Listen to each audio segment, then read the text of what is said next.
test. A message from the Michigan Department of Health and Human Services.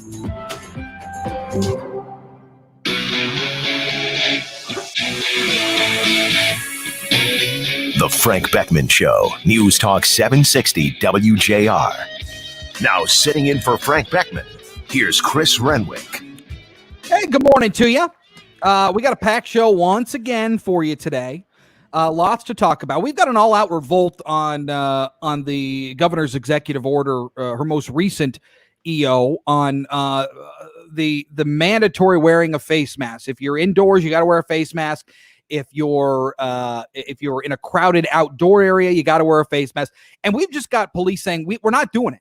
We're not doling out misdemeanors. We're not writing tickets for $500,000. We're not doing it.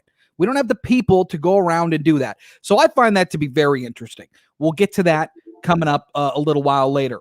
Also, interesting today, I saw a piece, last night, but I'm bringing it to you today. We saw a piece about what local municipalities, counties what's the plan for states hit hard with COVID-19? How are they going to attack the budget shortfalls that they will inevitably face, because the lack of money will be it's going to happen all over the place. So we'll get a county perspective on that coming up as well. But I wanted to start today with something that I deem to be probably the most important issue as it stands. No, it's not college football. We'll talk about that, how I don't think it's going to happen, but that's neither here nor there. It's a matter of schools, and it's a matter of, can we get our kids back to school in a safe manner so that they can continue to learn? It seems just out of the last couple months of the school year last year, we weren't prepared as a society for online learning just like that. It's hard to flip that switch and be effective. And I've talked to kids who go, look, I didn't really learn much because it was just difficult for teachers to give that information to their kids and then let them soak it in. So it's tough. I get it. Representative Jim Banks out of Indiana wrote a piece in Fox News titled "Reopening Schools or Risk Losing this Generation of American Children." And I thought that was an interesting take, and I wanted to get some sort of reaction from it. So we called upon our good friend, Congressman Paul Mitchell out of Dryden, who joins us now this morning on the Frank Beckmann Show. Good morning, Congressman. Hey, Chris. How are you, sir? I'm terrific. Thank you for taking some time. I know that this is a topic amongst many households in this country, but I know it continues to be a focus for you and your colleagues on the Hill. The Trump administration has said, look, we got to get kids back to school. Betsy DeVos at the Department of Education says we got to get kids back to school. Yep. I imagine that you echo a lot of the same sentiments. So I'm just wondering where you kind of fall on this. Are you pushing for kids to get back to school safely? Well, I think first you should know that Jim Banks is a good friend of mine. We started in Congress together. I agree with Jim in that we either prepare our young people now to go through the educational process. We need to be competitive in the world. Other school districts in the country, other schools in the world restarted education very quickly. I think what we need to do is understand that COVID-19 is here as a virus, and we need to learn how to protect people and live with it. Some idea that we're going to magically defeat it and it's all going to be gone, I think, is naive. How do we do that? We provide additional resources to schools to restructure their classrooms, to protective equipment for teachers, masks for children. We teach them about social distancing as much as you can, and recognize the risk for children is low. It's for the grandparents are the bigger risk, and help educate everyone about how to avoid those risks. Mm-hmm. We can't go through another year without effective education for all of America's children, and that's what some people are advocating. And I know about online learning. My son, he has an online tutor. He has some special needs. My 18-year-old just graduated from high school. She went to Oxford Virtual Academy. Mm-hmm. But it took time for us to transition to that online environment. It just doesn't happen overnight. The other thing you have to recognize is so many people, so many families have two-wage earners or they're single parents. They need to work. They can't work if their children don't go to school. they can't work if we don't have childcare in this country, and we need to support both of those things. Yeah, and it's an interesting point. To me, I guess for a lot of people, it's just been about the next step. What do we do? What's the next step to get our kids back in school? How do we do this safely to get them to where, we feel confident at least that they're going to be in a safe situation? I hadn't really necessarily thought about the gap in quality education if you take away the couple months of last year, and then if you really move everything to online this year. I mean, it is a different learning environment, especially if your kids are, let's say your kid is in 8th grade or 9th grade going into high school.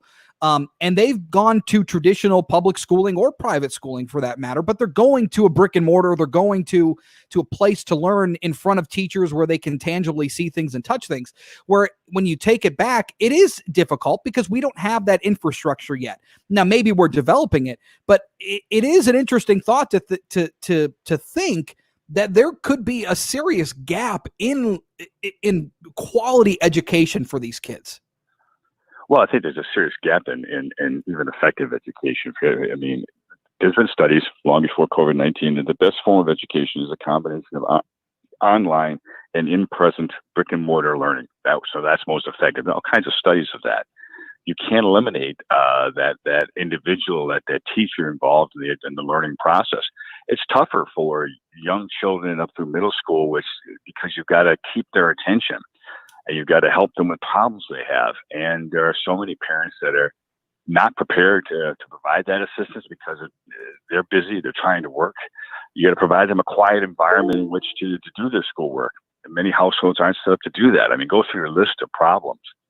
I heard your newscast, and the idea that people would protest out front of the Detroit Public Schools bus terminal to prevent parents that want to send their kids back to school. Sure. They made that decision is astonishing to me. Yeah. It's their kids. Yeah, that's a great point. And I want to ask you one more quick thing before I let you go, or I'm short on time and I know you're busy. The Reopen Our Schools Act has been introduced by, I believe, Congressman Jim Banks, to incentivize schools to reopen. What sort of incentives are there for schools? Well, I think there's financial incentives for schools to cover costs they've got to restructure and protective equipment. I have to agree with Betsy DeVos, Secretary DeVos, that we can't send money to schools that aren't providing education for children that they're supposed to get the money for the education. Mm-hmm. So they either work out their arrangements to provide effective education for our young people, or give the money to the parents and let them determine where their child goes to school they consider to be effective. I've always said, I'm the co-chair of the School Choice Caucus. Mm-hmm. I've always said it's their child. It's really their money. It's taxpayer money that's theirs. Let them make the decision how to educate their children, and not bureaucrats, not politicians, not the teachers union. The kid is not a pawn in this. Sure. And that's the way they're being treated.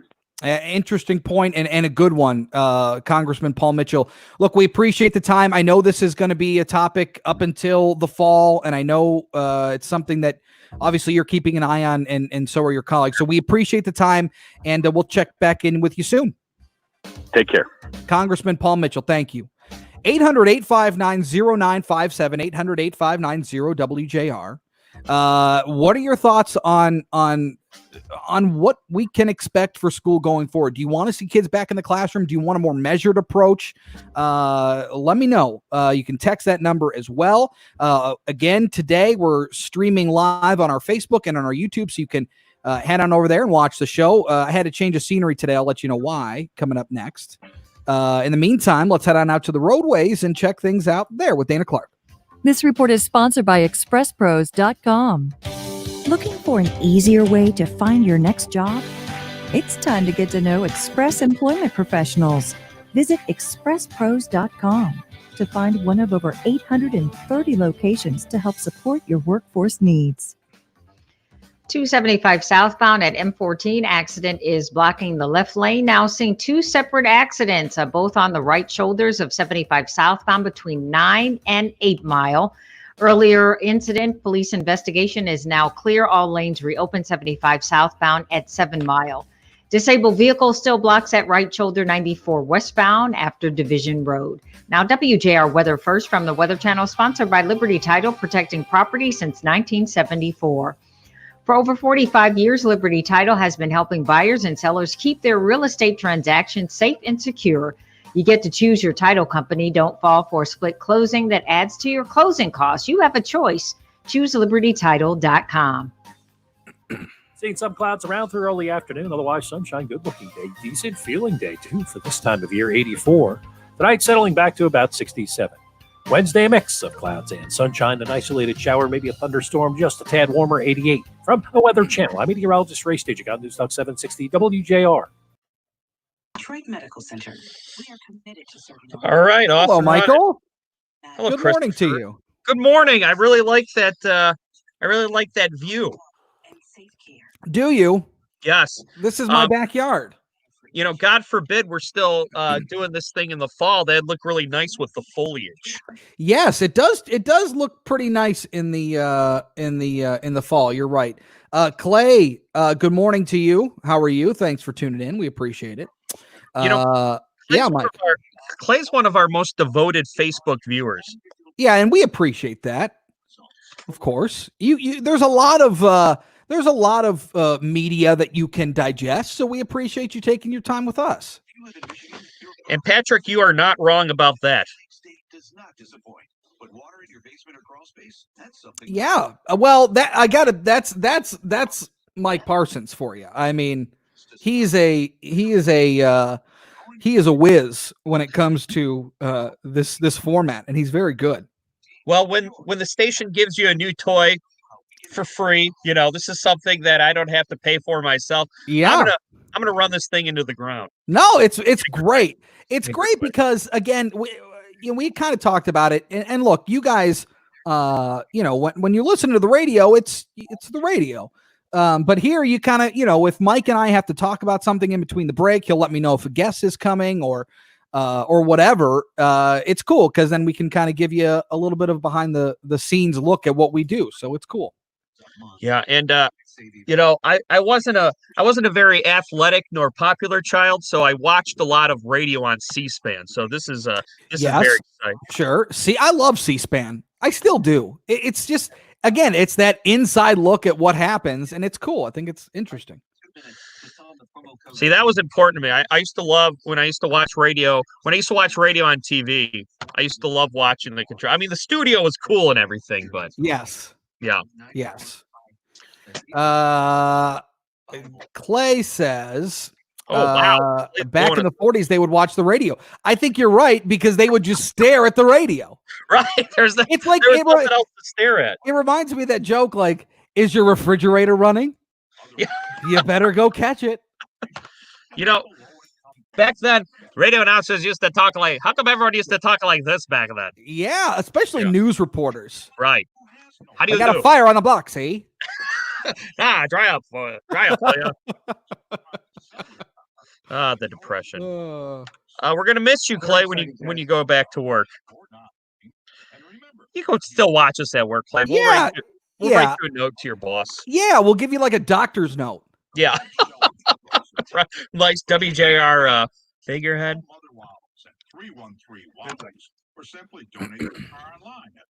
Maria, good morning to you. Say, Maria, I'm doing this instead of working. So I like the behind the scene conversation, although watching on Facebook has everyone thinking I'm on Facebook all day rather than working. Speaking of working, we got to come back. All right. 760 WJR. Now sitting in for Frank Beckmann, here's Chris Renwick. All right, welcome back. 800-859-0957, 800-859-0WJR. Just as a reminder, we are on Facebook and YouTube, so you can head on over to our Facebook page or our YouTube channel, and you can watch the show live. And if you do, you'll notice something. I had a change of scenery today. I'm in a new location in my house broadcasting because yesterday I broadcasted from our office upstairs, and at about 8:30 or whatever, we're putting Jake to bed. And I have to imagine that this is something that if you've been working from home or you will work from home or whatever, you probably encountered some sort of hiccup somewhere. So for me last night, like we're getting ready to put Jake to bed, right, Mike? And he's got a little sound machine. He's got a little fan in there. We've got his little monitor that we watch. So he's got a couple things in there that are plugged in that we need to access. And so we go to put him to bed and we can't turn anything on. Everything's off. And I'm like, that's weird.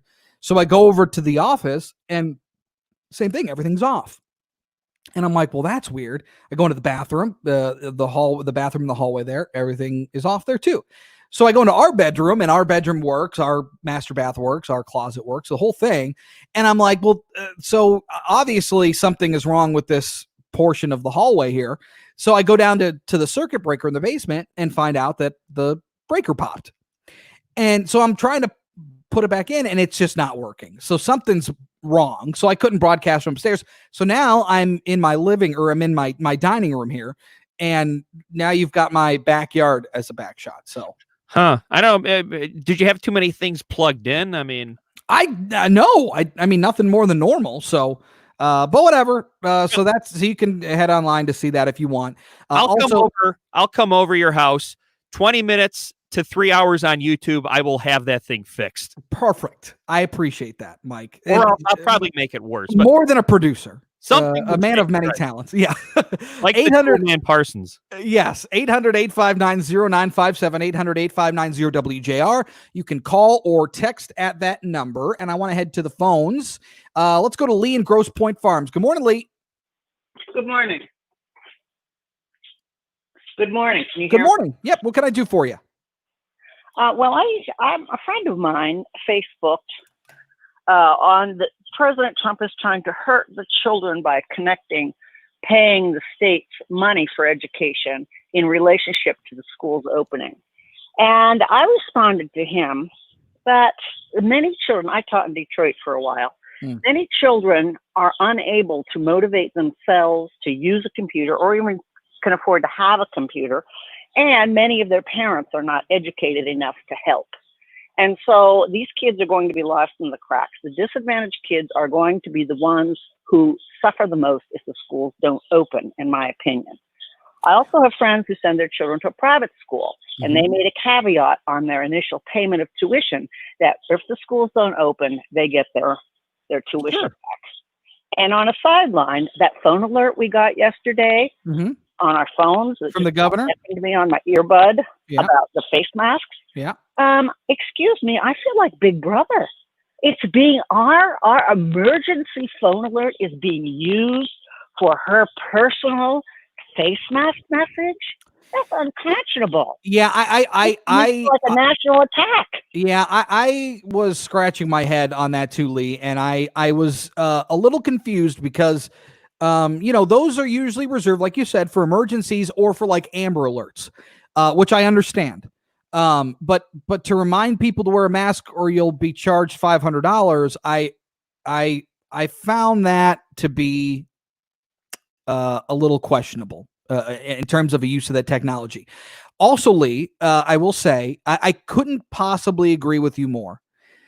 People, the underserved communities, the poorer communities who can't afford technology or who can't, I mean, look, we've seen it in Detroit. I mean, the Rocket Mortgage Classic, their main goal of the week was to bridge the digital divide, to make sure that kids have the necessary tools they need in case something like this happens, or in case the fall they can't go back to school, they still have a way to learn. That to me is a huge red flag in terms of a missing a learning opportunity. And when you talk about private schools being able to refund people's money, I agreed. I mean, if you're not going to be in class, maybe not a total refund, because you still got to pay the teachers and things like that. And if you're still going to learn, there should be some sort of, again, in a private school, if you're paying for it, there should still be some sort of monetary connection there. But you could talk also about your property taxes. If you're not sending your kids to school, again, should you be paying a full all that money to your schools when your kids aren't even in to use the facilities? You don't even have to turn the lights on. Nobody will be in the building because the only people that'll need to be connected with are the teachers. So Yeah, there's a lot of questions that persist here. And Lee, I appreciate the call. Thank you. There are a lot of questions that still loom that I don't know that we have 100% answers to. 800-859-0957. You can call or text that number. They can go back to school as normal, in my opinion, and we have 6 kids in public school. That's from an unnamed texter. Mike in Clinton Township says, if there's no school, there shouldn't be school. There shouldn't be school taxes taken through property tax. Reduce tax. So yeah, that's what I just said, Mike. It's a good point. It's interesting. Going to be interesting to see how they handle. Let's go to Livonia and Ken. Good morning, Kenneth. Good morning. You're doing a great job. Oh, thank you. It's very kind. I wanted to touch on 2 very important issues. First of all, because beginning with my primary care physician, all the doctors and scientists that I turn to and listen to for reliable medical advice keep saying the same thing, and that is because the particle of the coronavirus is less than 1 micron in size, and that because of the size of the particle, all, including the ones used in the hospitals, the medical masks, are completely useless because the coronavirus, as the doctors keep saying, passes through just as easily as oxygen. And because these same scientists, including my primary care physician's office, says that wearing the masks actually increases our chance of getting ill from other bacteria, other viruses that accumulate on the mask, which exposes us to higher concentrations than usual. Sure. And Ken, I think that's right. I mean, if you wear a mask, isn't going to protect you from the virus. If you're standing in front of somebody and you've got a mask and somebody in front of you has the virus and they cough in your direction, the mask wouldn't help you. However, if that person is wearing a mask and you're wearing a mask, from the research I've done, they seem to say that helps stop the spread.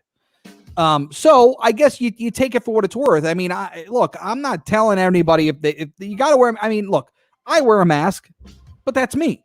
If you don't really feel like you have to wear a mask, that's, I guess, your prerogative.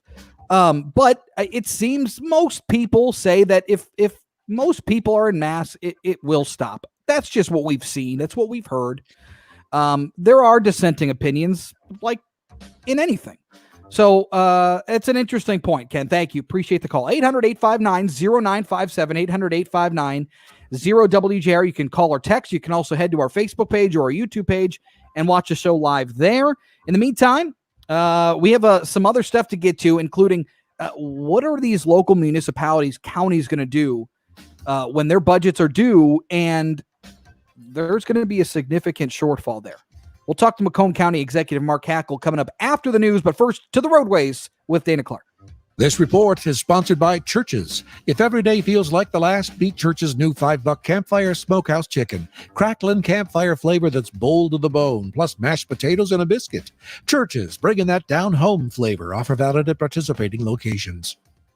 Chris, still seeing a couple of accidents out there. 275 southbound at M14. A collision blocks a left lane. 75 southbound after 9 Mile. Accident right in that road construction area, blocking the right shoulder. The earlier accident, 75 southbound at 8 Mile. That one is clear. Now, WJR Weather First from the Weather Channel, sponsored by Restore Wellness Center. Are you experiencing nagging body pain, tired of taking medication for relief, neck and back, arthritis, tendinitis, muscle soreness, and more? The Restore Wellness Center can help relieve or eliminate the pain completely and get you back to work. Reserve your appointment today. Call 800-935-5959 in Brighton, Shelby, and Bloomfield, or restorewellnesscenter.com. Sunshine, 68 degrees, a nice comfortable 84 today. Tonight, partly cloudy, your low 68. I'm Dana Clark, WJR News with Dick Hafner in 1 minute. This is Darren McCarty. How many of you wake up in the morning? Except since I've been going to pantry. Our chief engineer making an appearance. Oh, who's that? Keith, our chief engineer, was looking at our camera back there, and you saw spiky hair go by. Oh yeah, I'm gonna need to talk to Keith also today. Oh yeah, he can come over and fix your thing. I have some questions. Yes. Oh, he probably could. We do have a caller on the line who was trying to tell me what you have to do with your circuit breaker. I just said we'll put you on the air. Maybe you can help him out when. That's good. Yeah, a little home improvement. Here we go. Yeah. Clay. Be careful if you're driving. All right, if you're driving, to keep your eyes on the road. You don't need to be watching us if you're driving. If you're driving, you can listen to us on the radio. We're still there. Yeah, that's very nice, but safety first. Yeah, or you can stream us on TuneIn, iHeart. Yeah, we have a WJR app. Yeah. You can find us a lot of different. I appreciate it, Clay, but safety first. Michael, hello, Michigan from Fort Myers, Florida. Hello, Michael. Oh, I assume it's hot there. We're nationwide. Yeah, we're global. Patrick, corporate sponsorship of schools to give kids devices with unlimited data. Interesting thought. I was wondering that, because one of the big things, and I saw one of the protesters yesterday was a former teacher, and they were also speaking with someone who used to be involved with the union. The name escapes me, but he was saying that instead of sending the kids to summer school, he would rather that DPS improve their distance learning. And I would think that, I would think that some charity or some corporate trust or cause out there could help a lot with, maybe helping the kids out with tablets or computers or getting Wi-Fi up to speed. Yeah. I agree with Patrick. I had that thought earlier today. Yeah, it's an interesting thought, and I would, I'd hope that some company could step up. Like I said, Quicken and Rocket Mortgage really did their part. I thought with the golf tournament that was in town, the Rocket Mortgage Classic, just trying to raise, and they raised a lot of money for that purpose. So we give a lot of kudos to them. David White, interesting. Hello, Michigan from Tallahassee, Florida. Just moved from Jackson, Michigan. Love this on the YouTube channel. Cool. Thank you, David. Homeland, Jackson, Michigan. Yeah, appreciate it. Thanks, David. Patrick. So if it travels through the mass so easily, then nobody can complain about less oxygen or increased carbon dioxide. That's a common complaint that we've heard, that it was made it hard to breathe. It prohibited your breathing, and I think I'm skeptical unless you do have a medical condition, but sure. Other than that, I'm skeptical. I mean, it's a little uncomfortable at first, but yes, I agree. No, it is, and it's taken me a while to even get used to it. By the way, I did buy a pack of 100 masks at Costco the other day. Really? Shout out Costco.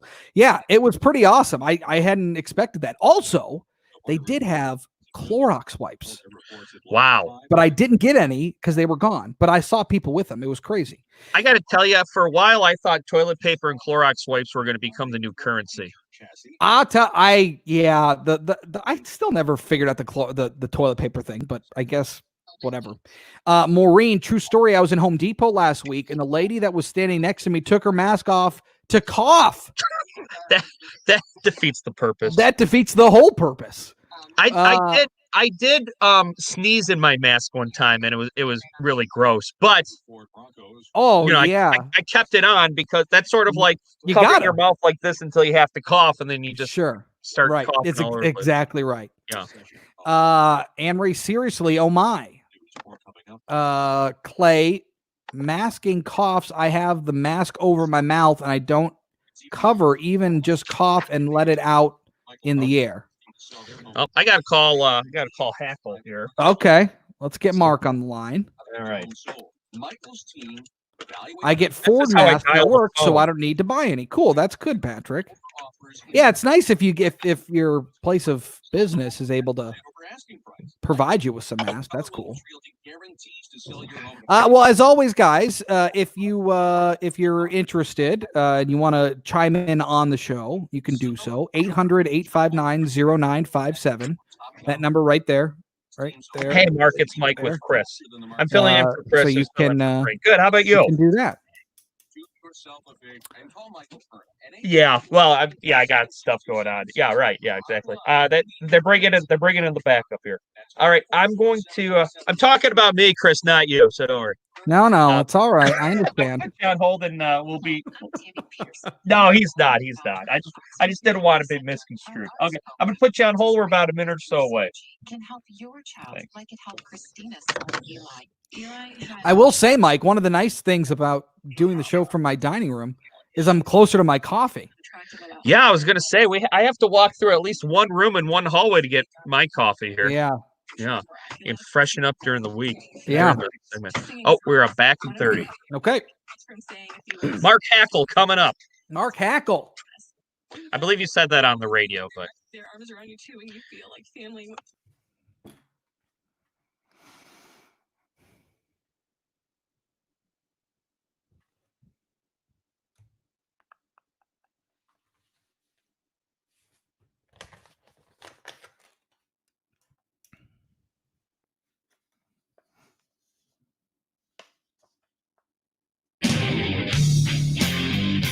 The Frank Beckmann Show, News Talk 760 WJR. Now sitting in for Frank Beckmann, here's Chris Renwick. All right, welcome back. 800-859-0957, 800-859-0WJR. That's the number for you to call and text. And I appreciate it. I think there's some people on the line and on the text that are trying to give me some electrical advice. So I appreciate that. We'll get to that coming up. And kind of on the heels of our discussion with Congressman Paul Mitchell about schools and getting kids back to school safely, and some of the tax dollars that go towards schools. The other part of all of that, of course, is when you close down an entire economy, essentially like we did here in Michigan for an extended period of time, there will be budget shortfalls. I mean, you're talking about billions of dollars at the state level, certainly less at local levels, but that trickles down, and everybody's going to feel the burden of that. And I was reading a piece online about local governments weighing major tax hikes to offset those shortfalls. And I was just thinking that we need to get somebody on here to help us walk through what they're going to be going through, because they'll know all about it. Mark Hackle, the Macomb County executive, joins us this morning on the Frank Beckmann Show. I'm sorry you have to talk to the B team, but I'm glad you could join us today. Chris, you're always part of that E team. Are you kidding me? Even Frank would admit that. Well, it's good to have you. And so, what are you doing in Macomb County? Obviously, look, there's no. It's no surprise that you have been kind of in opposition of the governor. Not kind of. You've most definitely been in opposition of the governor in a lot of her executive orders, especially over the last month and or a half or two, I would say. And look, the state's going to feel it. Oakland County's going to feel it. Wayne County's going to feel it. What are you doing in Macomb County? What kind of shortfalls are you seeing? Yeah, and let me be clear on that. When you talk about in opposition, it's not that I'm opposition of her orders. It's the direction. In other words, the explanation of the thresholds. Sure. And so when we talk about the explanation of the thresholds, I'll give one quick example. Back when we were in phase 3, we opened up restaurants and bars, and according to the My Safe Start plan, the governor's color-coded chart, bars and restaurants were in phase 5, and she opened them. Not that I had a problem with it, but my question was, how did we open them when it didn't call for it based on the numbers? Mm-hmm. And now that we've seen an incredible decrease in the decline in the actual number of deaths, number of cases, percentage of positive people that are testing, incredible flattening of the curve. And now all of a sudden there's a pulling back, and it just doesn't seem to make sense. And when you ask for a question as to where do health clubs or fitness centers fall into play, you don't get those answers. So that becomes the frustration, not so much the orders or, the direction, the government wants to take us in. Mm-hmm. It's not getting a true understanding of Sure. What do you tell these businesses as to when they're going to be able to open, and, making sense of the data, the numbers, as opposed to, we need to continue to follow the data. We need to be, we're all in this together. I get all that. And we want to save lives. We want to protect healthcare workers. I understand all that. All I'm asking for is help me better understand the thresholds. Data is great. Numbers are great. But if you don't have thresholds to attach them to, it becomes confusing and people don't understand the direction. And Sure. That's my problem. And in Macomb County, just the numbers, I just want to give you real quick on the numbers in Macomb County in terms of COVID cases. Through half of July, 346 cases and unfortunately 2 deaths. But that's really below what we're seeing in some other parts of even Metro Detroit, but other parts of the state. And so I guess, again, what are you seeing in terms of your budget? Because I assume your budget year is coming up, or at least your budget submission. And what are you seeing, and how are you planning to combat that? Yeah, if I could back up for a second on those numbers. If you think about it, I'll use April, which was our high time for cases. We had 3,000, almost 3,500 cases, and now we have less than 350. Yeah. And when it came to the number of deaths, we had a high time. That was our high period, 600 deaths in April. And right now we're recording 2 deaths in the entire month of July. So people here in Macomb County are doing a great job of, abiding by CDC guidelines. Businesses that have been coming back online and noted that the fact that we got rid of the stay-home order, all those things in play, and yet the numbers are still declining here in Macomb County. It means people are paying attention. They want to be responsible, and they are listening. And we do recommend people safe distance, wear their masks and all that. So, I wanted to back up to that for a second, because I think, Macomb County residents need to be credited as well as businesses for what they're doing. Yeah, you should be proud of it. Absolutely. I mean, you look at the numbers show that. And, with that becomes the frustration from some of these businesses saying, wait a minute, if we're heading in the right direction and we want to be part of the solution, why can't we? What is it, or what will it take for us to open? And I can't answer the question because I don't know. That's my frustration with with the numbers and I guess the direction of the governor's office. I don't get a direct answer. So do you see budget issue? Yeah. The budget issue itself here in Macomb County, we're very fortunate working with the Board of Commissioners. We have a solid budget for this year. And in fact, by the end of the year, we will have a surplus by the end of the year. Wow. Which is a great story. So when we're in a calendar year. So what that means is we'll be able to carry that forward. Now, 2021 and 2022, we're already working with various departments. We're not looking to lay people off. Now, we're probably not going to be backfilling some of the positions that have been vacated. We're going to adhere to contracts, and, we're not going to try to figure out how people do pay cuts. So we're looking at each department through the, whether it's the Board of Commissioners, every countywide elected official, or even areas I'm responsible for, we're telling everybody, let's look at it overall for a 5% cut within our budgets to see what we can do to help offset the concern we're looking at. And, right now it's probably about a $13 million deficit for 2021, but we think we're going to be able to get there. Well, good on you. Is this something then you'll see maybe retroactively, like in maybe next budget cycle? Could you see the pains of this? I think that's what we're doing. We're preparing for 2021 and 2022. We're looking ahead to both, trying to figure out what we need to do now to make sure that we are going to have a balanced budget. And as soon as we get through those numbers, working with the various countywides and department heads, we're going to be making a presentation to the board and engaging them with this process as well. So I'm comfortable knowing that we're going to be able to solve our problem 2021, 2022 without asking the federal government for help. But we're certainly very optimistically looking at what the state's going to do with revenue sharing. We want to make sure that doesn't have an impact on locals as well as obviously the county here. Sure. Well, good on you, Mark. Obviously, that's a great story coming out of Macomb County, and for the residents of the county, at least for the next foreseeable year or two, you got a good handle on it. Unfortunately, not the situation in many communities across our state and across our country. Mark Hackle, Macomb County Executive, I know you got to run. We appreciate the time. Thank you. You bet. Thanks, Chris. There he is, Mark Hackle out of Macomb County. All right, lots to do, lots of texts and phone calls to catch up on. We'll do that next, but first, we got to check things out on the roadway with our Dana Clark. 275 southbound at M14 accident is now in the clearing stages. It is moving away from the left shoulder. Now, WJR Weather First from the Weather Channel, sponsored by Liberty Title, protecting property since 1974. Cybercrime and identity theft through real estate transactions is a $2 billion industry. Split closings also add on what it costs. Ask for Umbrella by Liberty Title. Receive coverage under their cybercrime insurance policy with one set of closing costs. You have a choice. Choose libertytitle.com.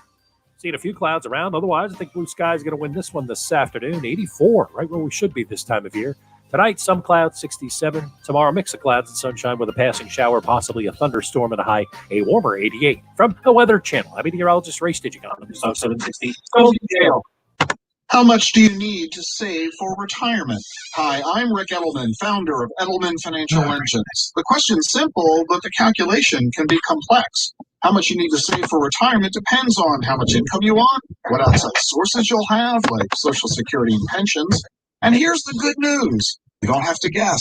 We can give you the answer. For more than 32 years, we've shown people just like you how much you need Hello, to Michael. save for retirement. Hi, Chris. How to invest it. And now Get moving right along today. Yeah, geez. It's already we're almost a third of the way done. Thank you, Patrick. I worked very hard on that before the. Yes, that's another baby of Mike Parsons.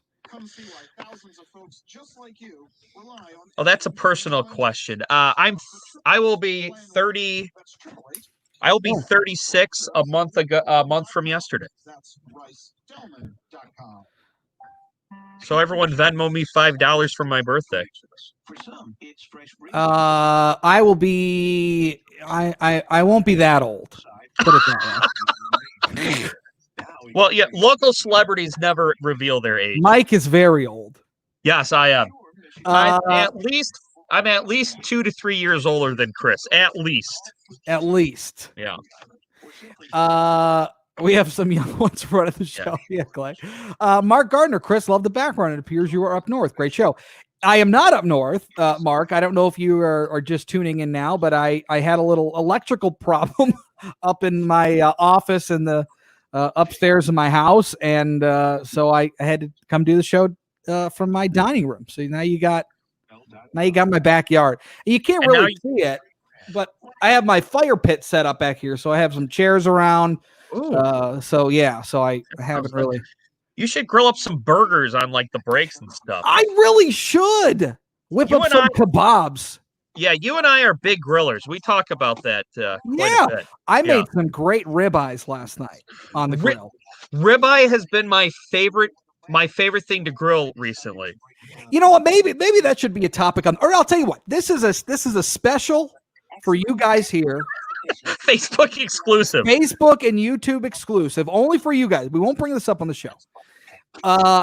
If you eat meat, if you're not a vegetarian or a vegan, like for me, I love steaks. And some people say, "Oh, the steak is all about the fillet. It's the fillet." Wrong.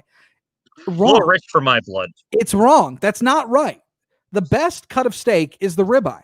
Oh, I love the ribeye. And it's not even close. I did an experiment on Sunday. I got 2 cuts of steak from my local Meijer. I got a ribeye, which I've been just addicted to, and then I'm like, okay, well, I'm gonna try the strip steak because it's a little cheaper, and so I grilled them both up. The strip steak was okay, but the ribeyes are so tender. Sometimes you can actually pull it apart without a knife. Yes, and let me tell you, the seasoning I use Cavender's Greek seasoning and that Lowry seasoning salt. I put those both on the ribeye, and it just permeates the whole steak with flavor. I just use kosher salt and fresh ground pepper. Yeah, and that's great. I would say try that next time. It'll change your life. Interesting. All right, Patrick says T-bone or go home. Clay says love ribeyes, love pot roast, also love pot roast. Yeah. David White, T-bone. Okay, so the T-bones are making their presence known here. Oh, here we go. We're making Jason hungry, and we're back. Making me hungry. The Frank Beckmann Show, News Talk 760 WJR. Now sitting in for Frank Beckmann, here's Chris Renwick. All right, welcome back. 800-859-0957, 800-859-0WJR, the number for you to call or text. As a reminder, we are live on Facebook and on YouTube, so you can head on over there and watch us live. All right, I want to catch up on some texts here. Unnamed texter, Chris, look for a ground fault in your rooms. There must be one that activate all that whole circuit. All right, so that's if you go online and watch us, you'll see I'm in a different location from yesterday. I'm in my dining room. So you got a view of my backyard because the circuit in my upstairs doesn't work. So I was trying to fix it last night, but I just couldn't. So I decided to do the show from down here. Chris, the governor on her own established law with the face mask misdemeanor / fine. One person can create law in a state. This should be a concern for every Michigan resident. Mike in Macomb Township. Mike, I agree with you. To me, it's an executive order. It's not a law. The legislature didn't vote on it. So I have a bit of a problem there. She's operating under the emergency declaration that she's continues to extend, the state of emergency. And so, yes, that's what she's going off of. And now you've got police.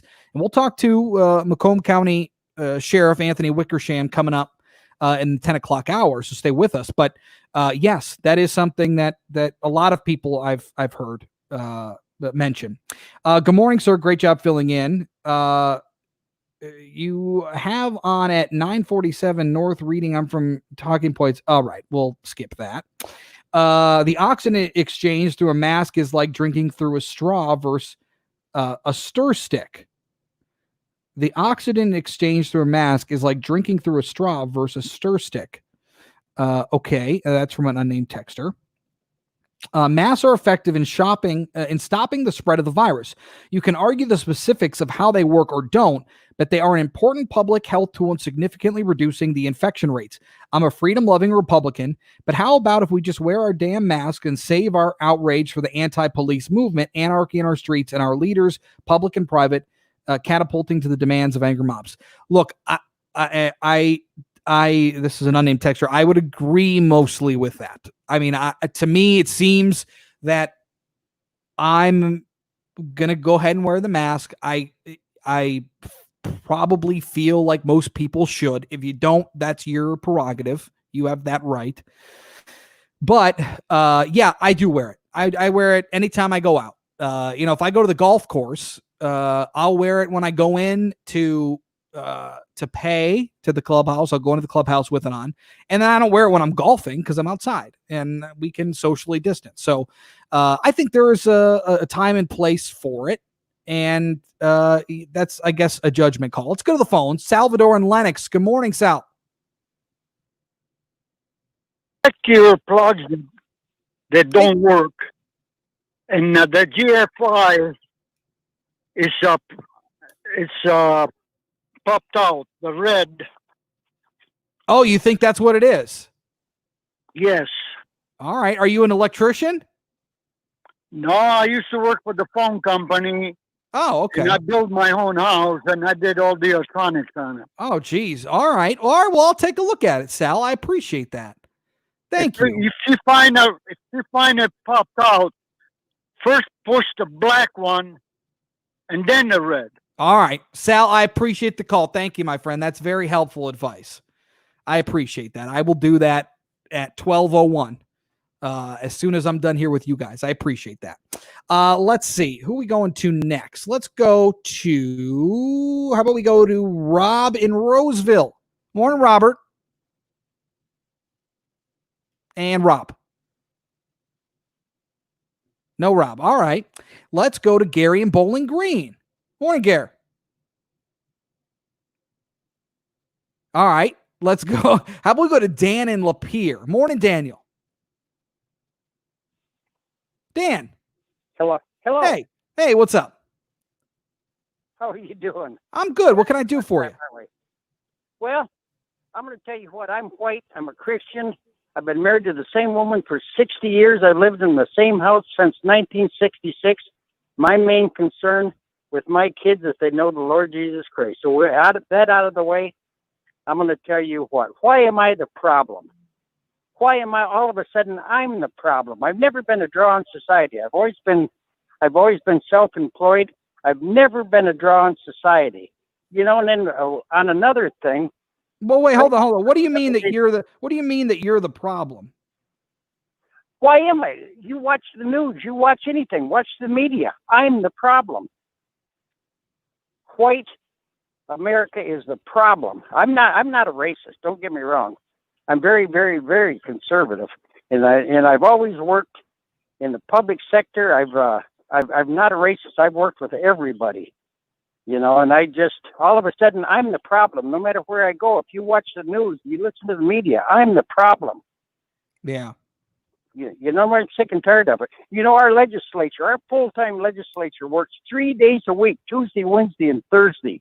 Gretchen is working 7 days a week. There's the problem. Well, so you obviously don't agree with what she's done. No. And that's fine. I mean, look, Dan, I think, and I appreciate the call. I think that there are a lot of those feelings out there that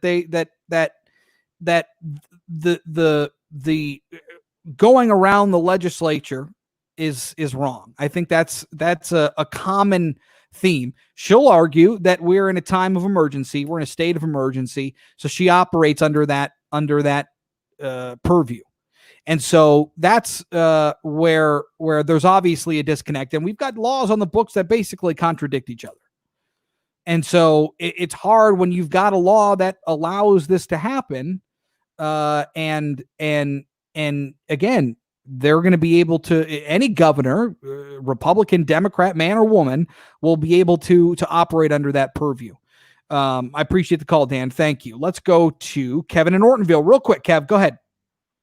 Hey, Chris. Showed up in my feed yesterday because I support some Democrats that the governor is supporting or again bragging that she's got under the president's skin and that he calls her that woman from Michigan.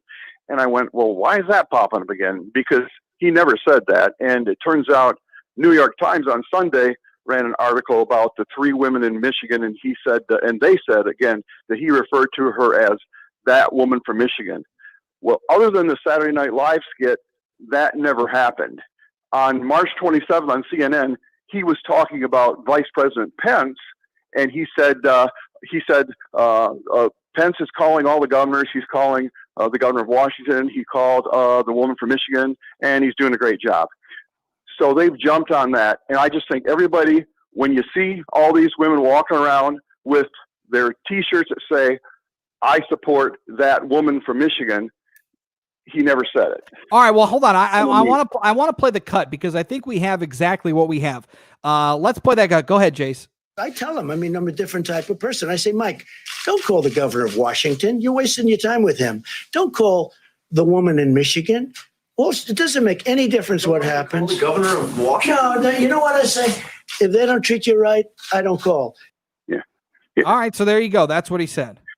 Yeah. So is she the focus of the discussion, or is the vice president the focus of the discussion? Yeah, that's a good point. Is he concentrating on her, or is he more or less dismissing her? Well, I guess I don't know that. I don't know.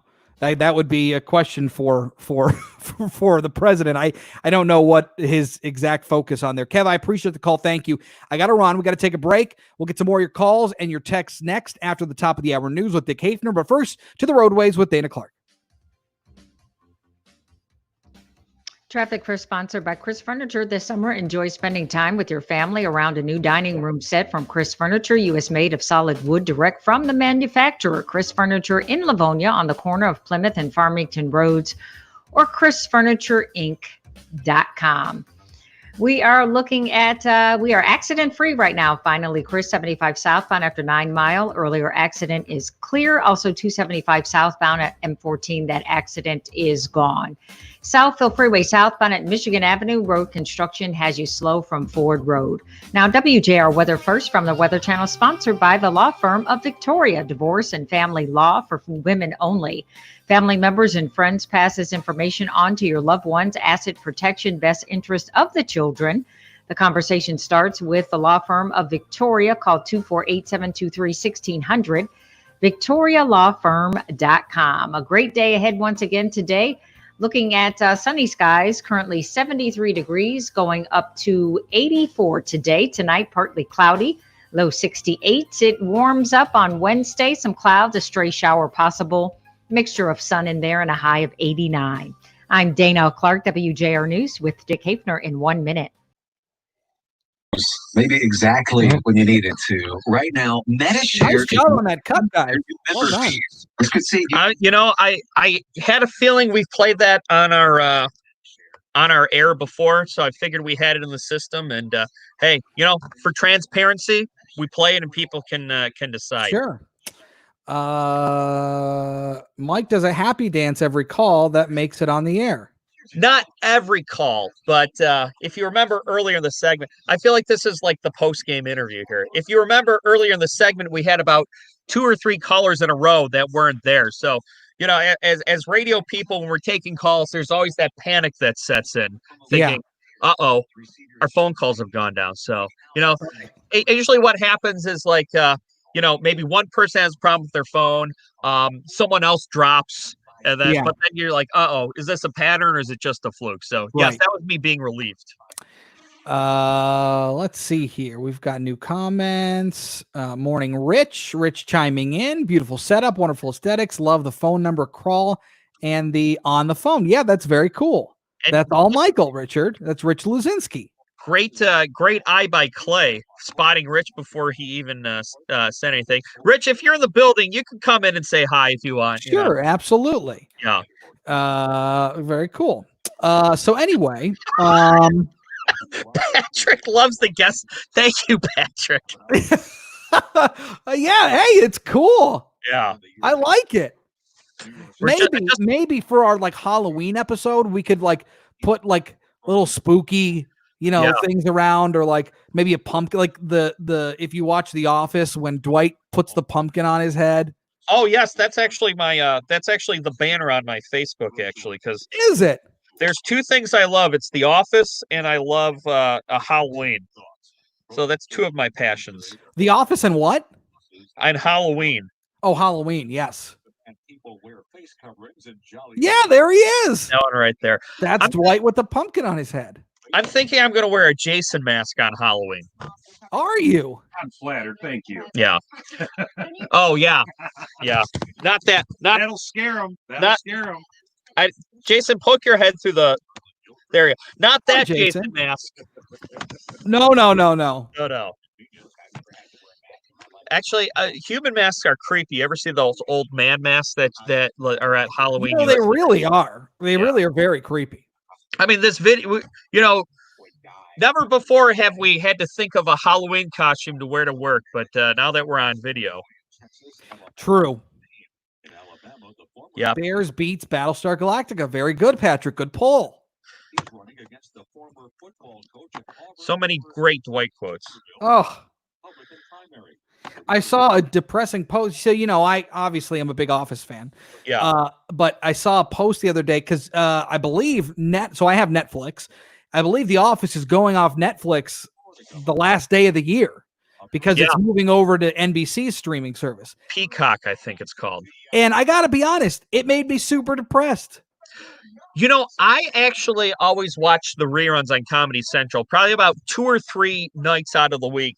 And it's nice because if I'm sitting there, I can't figure out my favorite episode. I'm like, what episode do I watch? Do I watch the Dundies?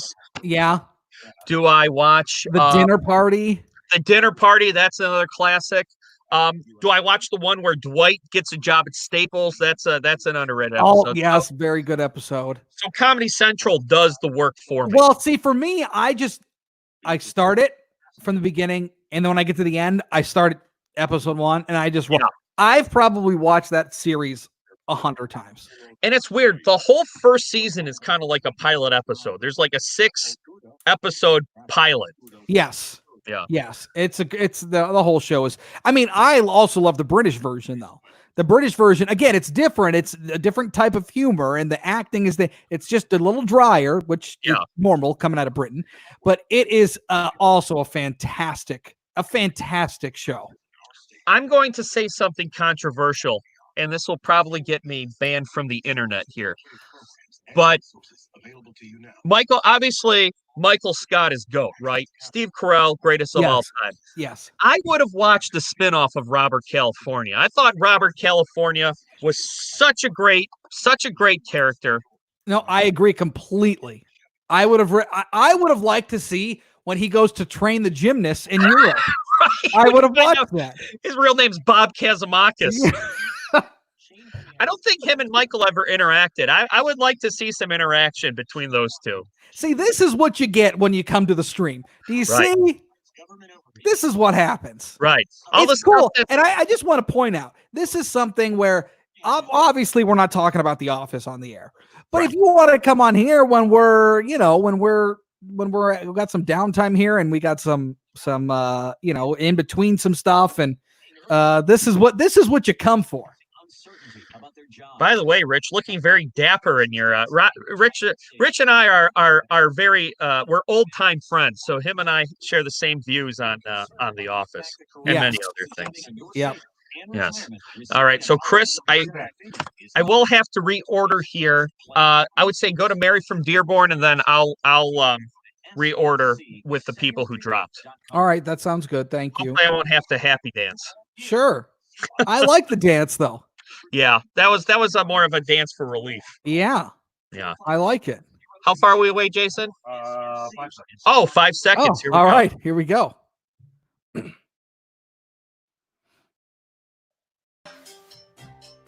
The Frank Beckmann Show, News Talk 760 WJR.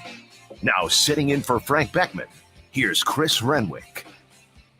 800-859-0957, 800-859-0WJR. That's the number for you to call or text. And as a reminder, we are streaming live on Facebook and on YouTube. And if you want to hear some really good talk about The Office, that's the place to go do it. And we have a little bit of fun on the stream. Obviously, we're there for you. So if you want to check it out, that's there for you. Again, 800-859-0957. Let's go back to the phones. Let's go to Mary in Dearborn. Good morning, Mary. Good morning. I just like to say those protesters for the buses, they should just all go home. They're not the parents of the children going, and they're not they're not involved. They're just being in the middle of something they have nothing to do with. Yeah, Mary, I'll say this. I guess I don't know for sure if all of those people don't have kids that are No, they wouldn't allow their kids on the bus if they didn't have anything to do, if they didn't want their kids to go. They said the teachers volunteered, and evidently the parents volunteered to send their kids. So those protesters have nothing to do with it. And changing the name of taking the name James Madison off. Up at Michigan State. They don't own the buildings. Those people are only passing through. They're caretakers of the buildings, and that's it. They shouldn't be changing names on buildings that they had nothing to do with. Yeah. They don't own those buildings.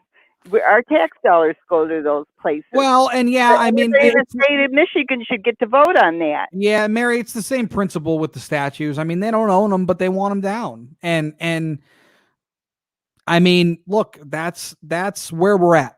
And we've talked about, you know, where does it go from here after the statues? What's next? What's the next thing to maybe go down?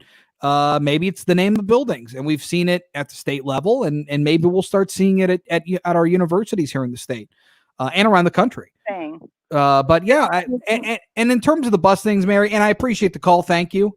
Thanks for listening. The bus situation again, I don't know that all of those people don't have kids, and if they're teachers, you know, and they don't feel that it's safe for them to come back or for the kids to come back, and this is their way of making a move on it. I mean, I guess that's their prerogative.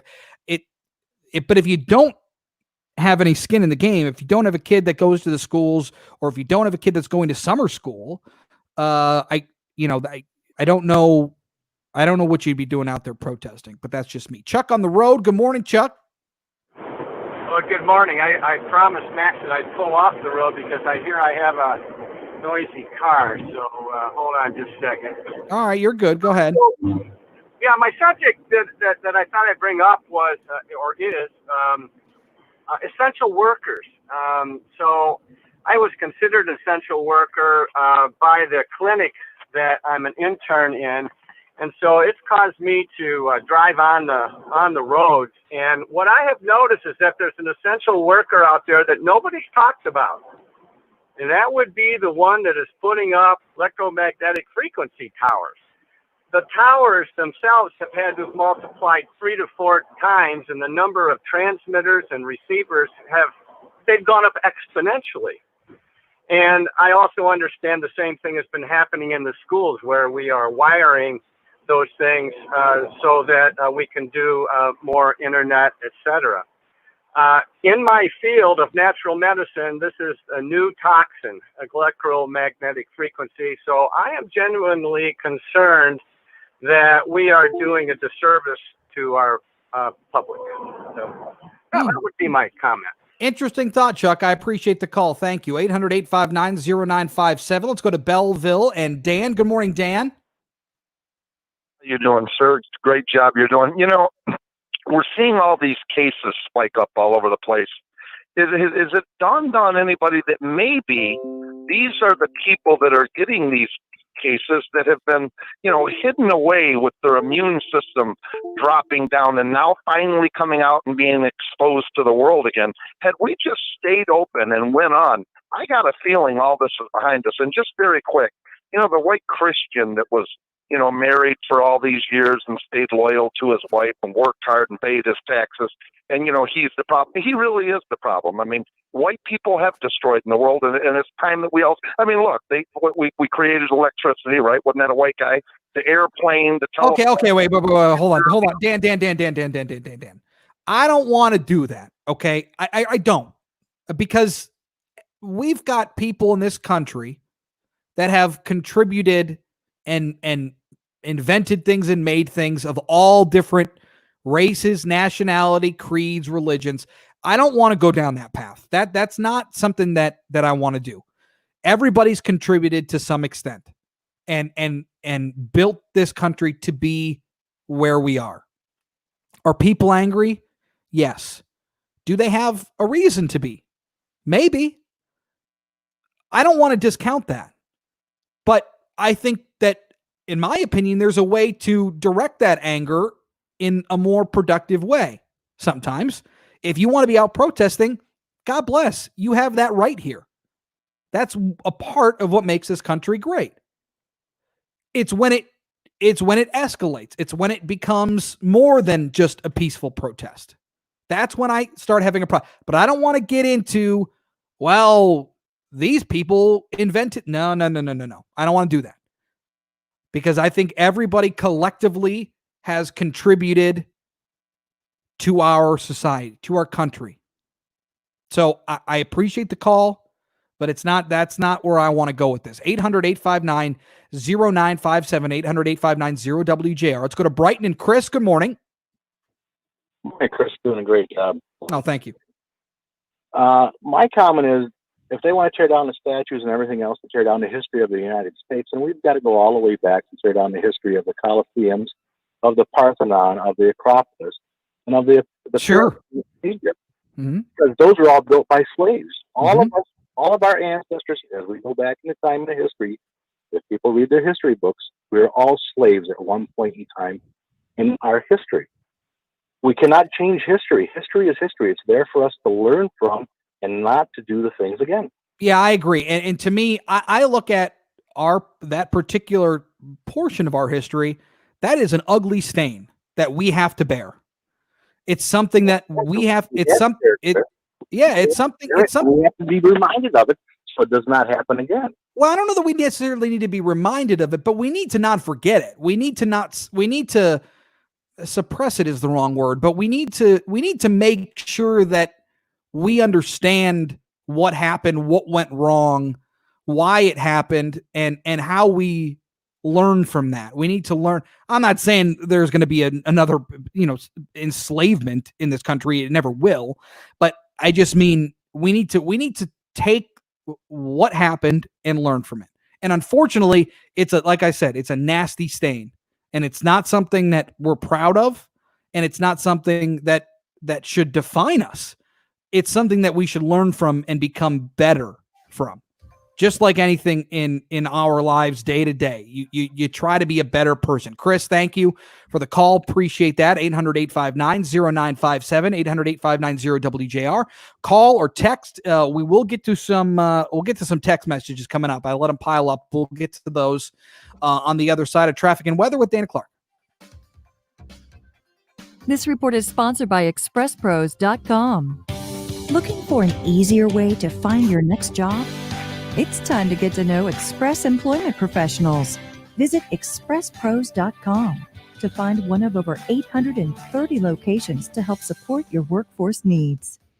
Let's talk about some midday construction. Chris, 8 Mile eastbound between Gratiot and 94. Construction has 3 lanes closed. Those right 3 lanes are shut down until noon today. Telegraph northbound between Chicago Street and Plymouth. The left lane is closed. That's daily work, 7 a.m. to 5 p.m. through late July. Those left 2 lanes are closed.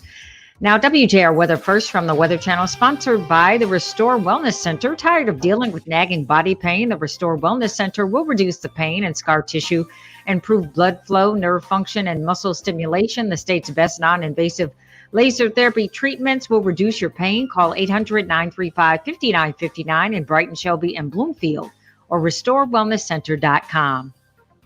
So far, so good. Been tough to find anything in the way of significant overcast. That trend will continue. We get into the afternoon, a few clouds with sunshine and high about 84. Tonight, some clouds in the upper 60s. Tomorrow may throw around a shower thunderstorm, nothing widespread. Clouds and sunshine otherwise, 88. From the Weather Channel, meteorologist Ray Stajic on News Talk 760 WJR.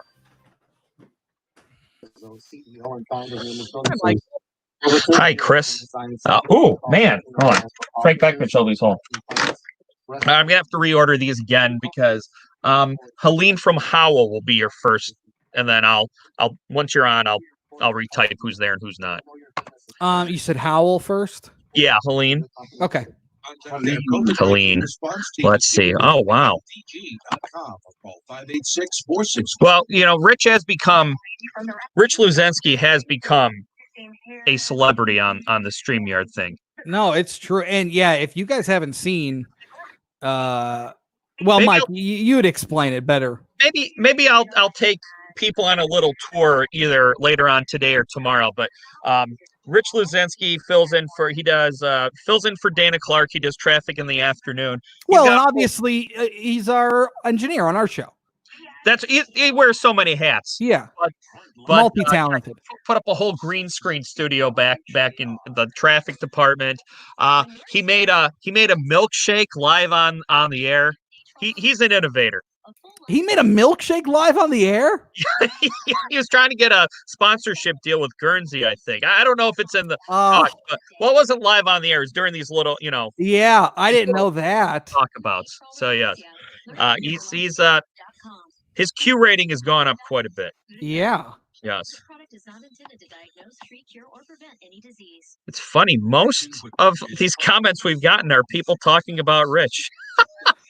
It's not surprising. Yeah. He'll be doing an autograph signing at Somerset Mall, right, by the Chick-fil-A once everything's back open. Patrick, you guys are lucky. The FM talk station I was hanging with had a screener room about the size of your workstation. Oh, well, we are very lucky. There's no doubt about that. We have a lot of leg room. Yeah. Like I said, maybe I'll take everyone on a How about Maria? Plus, Rich is easy on the eyes. LOL. See, I always thought Rich was handsome. I just needed someone to confirm it for me. No, it's true. It's true. Yeah. That's our salt and pepper fox is what I call him. Actually, I just made it up now. He's probably beat red right now if he's watching. He's probably so impaired. All right, here we come. We're back. .com. The Frank Beckmann Show, News Talk 760 WJR. Now sitting in for Frank Beckmann, here's Chris Renwick. 800-859-0957, 800-859-0WJR, number for you to call or text here on the Frank Beckmann Show. Chris Renwick filling in. I want to get to some texts here. We frown on bullying. Should any person who ever bullied someone be prevented from being influential or famous? Randy in Heartland. I mean, if you bullied someone when you were 8 as opposed to if you bullied someone when you were 22 or 32 or 42. Yeah, I mean, it depends on the type of person you are, I suppose, but I don't know. That's a weird question, I guess. I'm not really sure. Regarding taking down statues and monuments, I'd like to know why none of these statues were considered offensive during the Clinton years, the Bush years, the Obama years. Nobody was offended until now, only because Trump's in office. I think there's some validity to that. I've been kind of saying, well, what happened between, all of time and 3 months ago? I mean, yeah, I to a certain extent, I agree. I don't know where the outrage has always been. Is it because of Trump? I don't know. I don't know if it's because of the president or if it's the sign of the times or if people are just, if you drive past it every day and you're just sick and tired of seeing it. I don't know. I don't know what it is. 800-859-0957, 800-859-0WJR. Let's go to the phones and let's go to Helene and Howell. Good morning, Helene. Good morning, sir.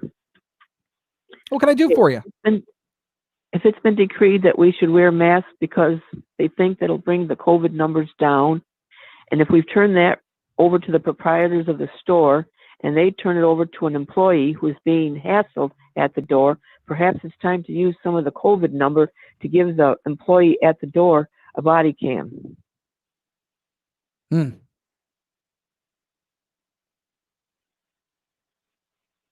Go ahead. Say that again, Helene. Okay.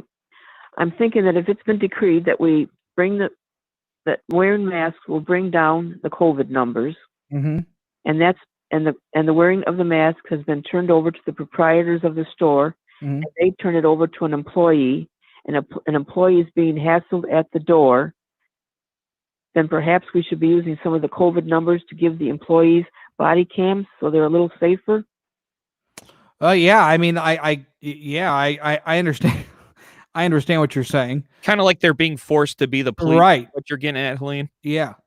That's correct. Yeah. But let's help them out. If the wearing of the mask is going to bring down these numbers, then let's help those employees out by keeping them safe.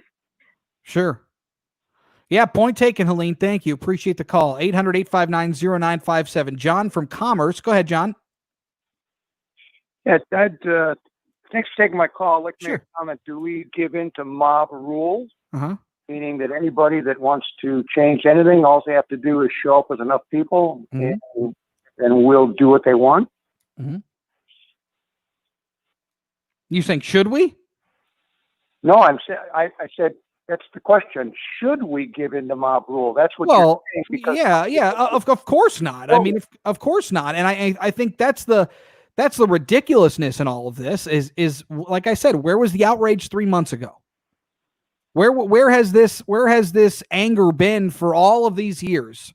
All of these years of driving past the Christopher Columbus bus in Detroit, where has that rage been all along? I mean, yeah, people have always been critical of Christopher Columbus, but they weren't out there tearing down if they weren't, throwing straps around the bust and pulling it off its pedestal.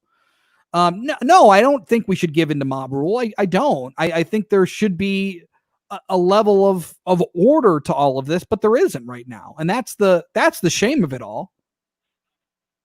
And go ahead, John. Go ahead. Yeah, if we get in or we don't control it, I think we're pretty much lost forever because the next. We went through this in the 60s with the Vietnam War and the destruction on campus. Each decade, there's a new grievance that somebody wants to relitigate, and they're mad about. And the mobs take over certain places. Yeah. And so, what's going to be the next thing that somebody doesn't like or is upset about? Yeah, I don't know. I don't know what that is. I don't. I can't pretend to know because look again. I'm going to use this as the springboard, and John, I appreciate the call. I'm going to use this as the springboard because that seems to be where it started. But when George Floyd was flat out murdered in Minneapolis, and he was murdered, when that's kind of seems to be when all of this started. I don't know what a Christopher Columbus bust has to do with it, or I don't know what a Custer statue down in Monroe has to do with that. But there is a group of small faction of people that are just outraged at a lot of different areas. And yeah, no, I don't believe we should give in to mob rule, but I don't know the answer. I mean, I don't know that you just flat out say, no, we're not doing it, and they're going to deface it, and you got to go out and clean it, and they'll come back and deface it. I mean, the protesters, I don't know. I mean, I don't know. I don't know. But there is a certain level of anger amongst a group of people right now. Let's go to Bruno in Sterling Heights. Good morning, Bruno. Morning. How are you? I'm good. How are you?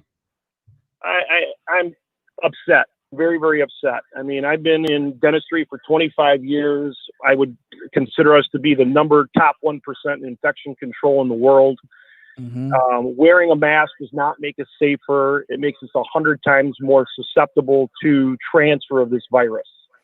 When you wear a mask, the only thing it protects you from is if someone directly sneezes into your face. This is not a airborne virus. But if you're wearing a mask and you go throughout your day, and most people wear their masks for a week, 2 weeks, a month, it's not as if they're changing it in between every venue that they go to. So why would our leaders put us at greater risk as opposed to helping us? It doesn't make any sense. Are you an active dentist now? I've been practicing for 25 years, and I am part of an international study group, and we do these tests and studies independently of any government agency. And I can show you without a shadow of a doubt that we're 100 times more likely to get this virus wearing masks than we are not. Really? Really. So even if multiple people if you're in a room with 3 people and they're all wearing a mask, but one person has the virus, you think even still, it doesn't matter? Absolutely. 100. When was the last time you were in a room of people and someone sneezed in your face? Well, that's a valid point. I mean, it hasn't happened to me recently. I mean, not that I can remember. But prior to that, 100 years worth of protection against influenza, we weren't wearing masks. No, it's true. The mode of transmission is identical to influenza virus. Identical. And if you search on the CDC website, it's droplet-based formation. Right. Is exactly like influenza. Sure. We never wore masks for 100 years. No, and look, and my problem with this, and Bruno, I'd like to know if I'm crazy, tell me. Sure. But I looked at on average, you've got between 60,000 and we'll call it 85,000 people a year die from the flu in the United States. Usually it's on the lower end of that, but if we have a particularly high influenza season where more people are dying, it could be closer to 80,000 or so. And we've never declared a national, a pandemic because of the flu. But the problem with this is it seems to be transmitted easier. And so that's, I guess, maybe why there are extra steps taken, and because we hadn't really seen a virus like this. So, I'm going to put a bullet hole in your argument there for just a second. Remember this, that during those 80,000 people that died, we have vaccinations and we have treatments, and still 80,000 people are dying. Right. Okay. Yep. And in 2017 to 2018, over 20 million people got infected with influenza, and 70,000 people died. Right. Didn't shut down the world. Right. These people are supposed to be helping us, and they're hurting us. I'm talking 100 times more likely to get the virus by wearing a mask than not wearing a mask. Interesting stuff. Bruno, thank you for the call. Appreciate it. 800-859-0957, 800-859-0WJR. The Macomb County Sheriff is the latest to say this. We'll get to that coming up after Dana Clark updates us on traffic. This report is sponsored by ExpressPros.com. Looking for an easier way to find your next job? It's time to get to know Express Employment Professionals. Visit ExpressPros.com to find one of over 830 locations to help support your workforce needs. Just looking at midday construction, Chris, along the Southfield Freeway southbound at Michigan Avenue. Construction there, single lane closure has you backed up from at least Ford Road. Also construction along Michigan Avenue, both directions eastbound and westbound at Weir Street. The right lane is closed 9 a.m. to 5 p.m. daily through Friday. Now, WJR Weather First from the Weather Channel, sponsored by Guernsey Farms Dairy. Celebrate 80 years with Guernsey this summer at your local grocer. From their award-winning milk, ice cream, and lemonade, they are a true Michigan summer tradition. Guernsey is excited to announce their newly remodeled restaurant in Northville is now open Wednesday through Sunday. For more info, visit GuernseyFarmsDairy.com. That's GuernseyFarmsDairy.com. We get a redo of yesterday, a little bit warmer today, but the humidity still nice and mild. Some sun, some clouds, a high of 84. Tonight, partly cloudy, your low 68. The heat rolls in tomorrow, and so does the humidity. Some clouds, could see a stray shower on Wednesday. Humidity 54%, a temp of 89 degrees. Sunshine, 73 degrees. I'm Dana Clark, WJR News with Dick Hafner in about 1 minute. Hey, did you know that about 1 in 5 Americans suffer from... I can relate to that. I've had that nagging back and neck pain for a long time. Oh. Wow, looks like our comments blew up here. Yeah. Let's see. But then I met my friends at the Restore Wellness Center. They use the nation's top laser system. It's designed. Rich is very creative. Love the backgrounds. Yes. Luzensky chat is just taken over. Yeah. Yes. All right, let's see here. They're FDA cleared laser. Oh, okay. That's about a body cam on the doorkeeper. Sure. Yep. Yeah, Helene. Yeah, it took us a second, but I eventually I think I understood Helene's point. I think she was saying that this order is making store employees, turning them into police officers when they're not police officers, they're store employees. Yeah. Yes. If we all keep a good demeanor, we will all be at peace. I think that's probably true. Yeah, I mean, just I'm thinking about that story of that video that went viral, where there's that woman in the parking lot of the Chipotle. Her and another woman got into an argument, and she pulled a gun out on him and said, "Get away from my car." It's like if both people were just like, "Hey, sorry, I bumped into you going into the restaurant," and the other person say, well, okay, that person was kind of a jerk, but stuff like that is like just escalating nowadays, where once upon a time we let small little discourtesies like that just go by the wayside. Well, and I think the point I was trying to make with the comparison to the flu in terms of the number of deaths is there's still a lot of people that die, and like Bruno pointed out, we even have vaccines for that. Yeah. And it's like, do we really need to shut an economy down or force all of these restrictions on businesses or even people when we kind of deal with this type of, not obviously this virus in particular, but this type of mass sickness every year? I mean, thousands and thousands of people get sick, and there's a lot of people that do pass away because of the flu. So, yeah, I mean, I guess what I would say is that I think the big danger with the coronavirus is that it's what they call the novel coronavirus, which means that it's so new. Yeah, we don't know. We know that most people recover from it, but we also know that some people die, and it's a terrible death, and we don't know kind of what the factors are leading to one outcome and the other outcome. So, like me, as I mentioned earlier in the Facebook video, Chris, I'm a healthy 35-year-old. That's true. If I get it, I do have asthma, but if I get it, I'm probably going to be okay. But then, you see healthy people in their 20s getting it and dying, and you really don't know. It's sort of roulette, where I know that if I get the flu, I'm going to feel like crap for about a week, and then I'm going to be okay. If I get the coronavirus, I'll probably be okay. I'll probably not have symptoms, but with my other health conditions, I don't know what that wild card is. Sure, absolutely. Yeah. Scott Walendowski, if I butchered your last name, I'm very sorry. Folks need to be respectful of each other's decisions, whether you believe in masks or not. We are all in this together. Look, I think that's pretty much where I'm at. Scott. I think that's a good point because I wear a mask. It kind of works for me. It doesn't bother me. I'm never really out in a place long enough to where I'm not wearing a mask for hours on end. Right. And so for me, it's like I'm going to the store and then I'm coming home, or I'm going to, Home Depot, or I'm coming home. So for me, it doesn't really bother me. I mean, to be honest, like we've said, the mask isn't necessarily to protect you, it's to protect other people. So if I see someone without a mask, I will try to keep my 6 feet away from them unless I know them. Yeah, I agree. That's high praise, Chris. Rich is a wainscoting. Wainscoting right here. Yeah. Yeah. I didn't even know what that was until. Yeah, Rich is a connoisseur of fine wainscoting. I'm like, wainscoting. Who's he? Oh. Yep, Patrick. That's a very popular meme I've been seeing going around. Oh, I hadn't seen that. That's good. Interesting. Yeah.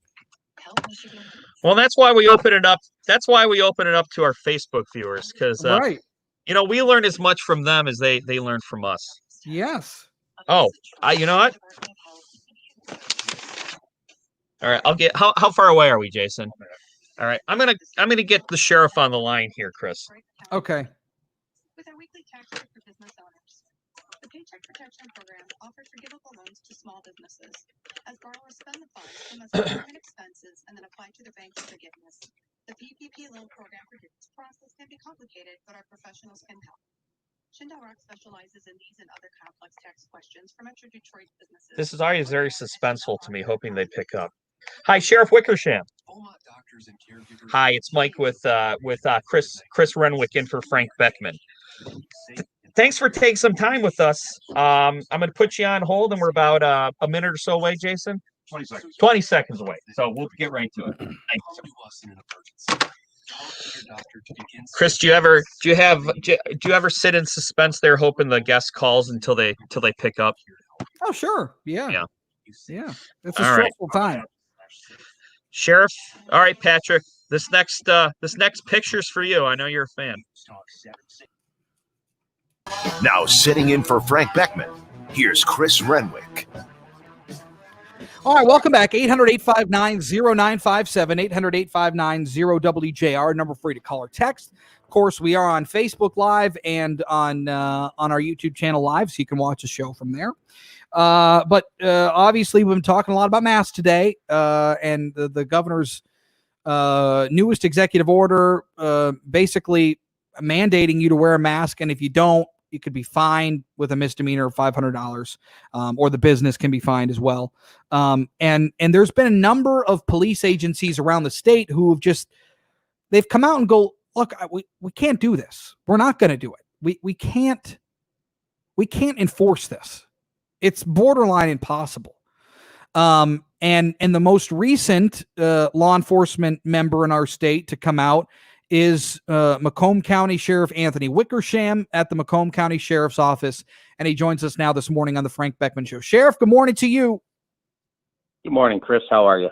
I'm terrific. Thanks for taking some time. So I just want to make sure, because I don't want to get this wrong. You will not issue citations to people who don't wear masks, which of course pushbacks on the governor's decision to issue that executive order. Tell me why and how you came to that conclusion. Yeah, let's go back. And again, I think sometimes the message gets lost in the translation. So this executive order came out on Friday and went into effect Monday. Mm-hmm. And over the weekend, I discussed this with my staff. And Monday we came together and said, look, we have to put out some procedures on how are we going to respond to the possible increase of calls for service if everybody starts picking up the phone and calling 911 and saying somebody's not wearing a mask at this business. So what we did is we came up with a plan, and we've also got a lot of emails and social media requests of, what's your stance? How are you going to respond? So as sheriff, I said I will put out our response plan so that the business community and citizens know what the sheriff's office is going to do. Mm-hmm. Again, like you said before at the beginning, there's no way we have the resources to respond to every one of these complaints if somebody walks into a business and doesn't have a mask on. Now, the executive order says that the business has to require that these individuals either wear a mask or they may be able to ask them to leave. Mm-hmm. If the business isn't enforcing it, in the governor's executive order, there's a phone number and a website that they're going to investigate the stores for not enforcing that.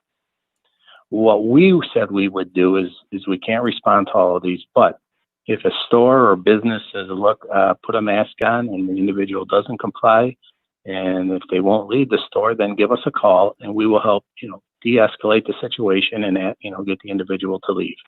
That was really what our stance is. I didn't, I think it's coming out that I'm against the governor, but, this is the new executive order. It's a misdemeanor with no arrestable. It's a fine.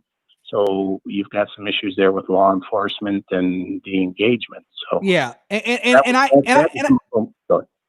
don't mean to make this a you versus her or her administration. That wasn't my goal.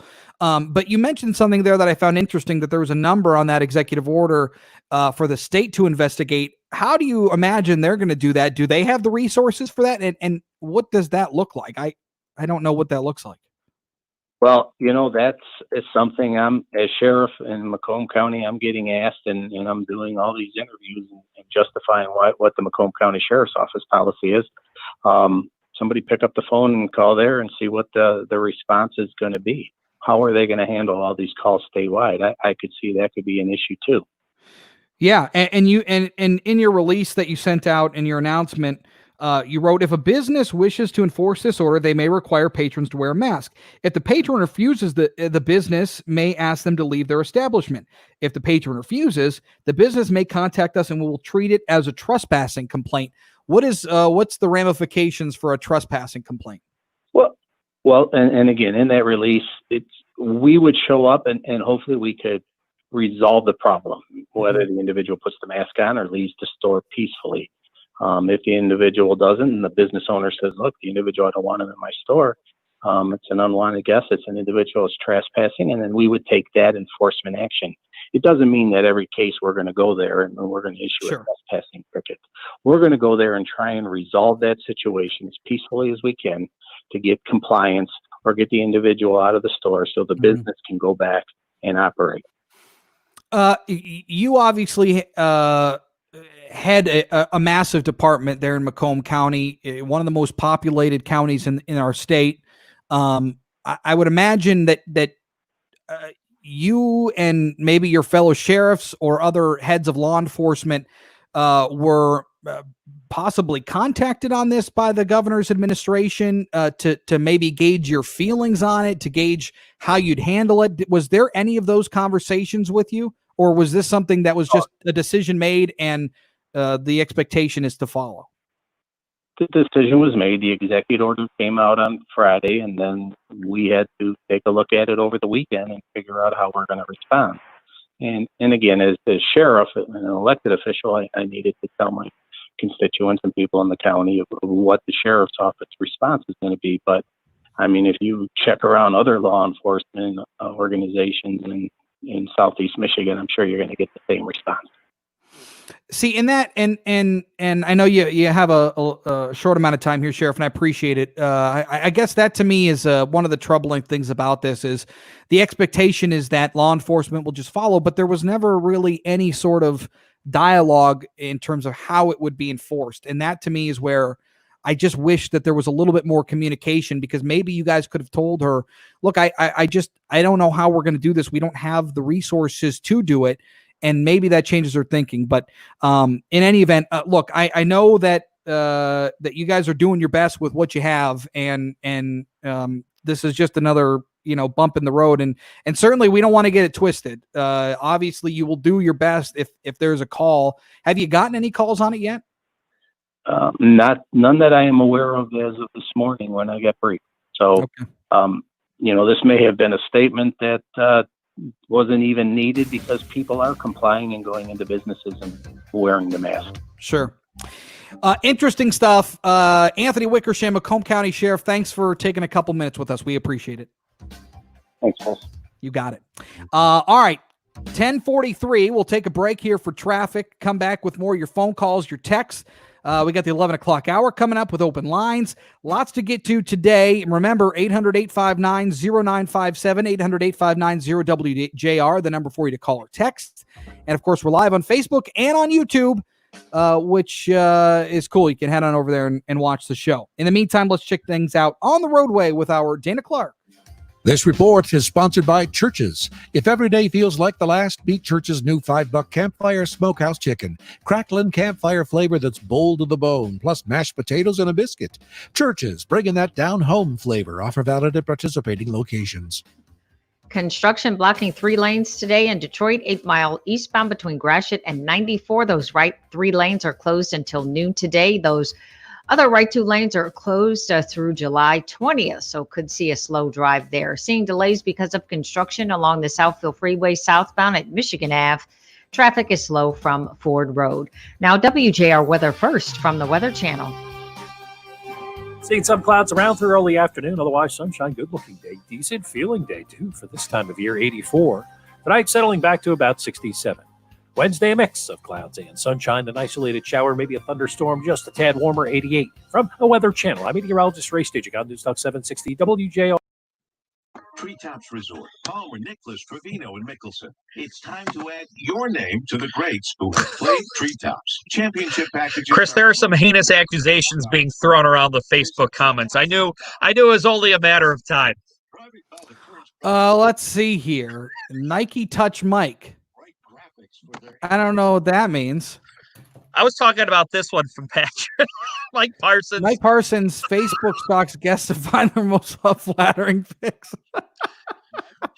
Well, they say a magician never reveals his tricks, but I guess I'll say what my method is. What I do is I go to Google, I look for their name, and then I click. Sure. There's like a filter that says usage rights. So I do. I click usage rights that says free for broadcast use or free for reposting, and I do that. So not too far off, Patrick, but I use Google instead of Facebook. But Facebook's not a bad idea, you know, because their profile picture, they like their profile picture the best. My fear was, what if I have a guest on and like, oh, I don't like that picture. Why is he using it? So maybe I should use their Facebook profile pic because you know that they like that one. So yeah, that's true. Rebecca Sorensen. Good morning, Rebecca. I wish I had a mask last year when my 3rd graders were coughing and sneezing in my face like they do every year. LOL. I don't think my kids with ADHD are going to be able to keep masks on. Well, look, I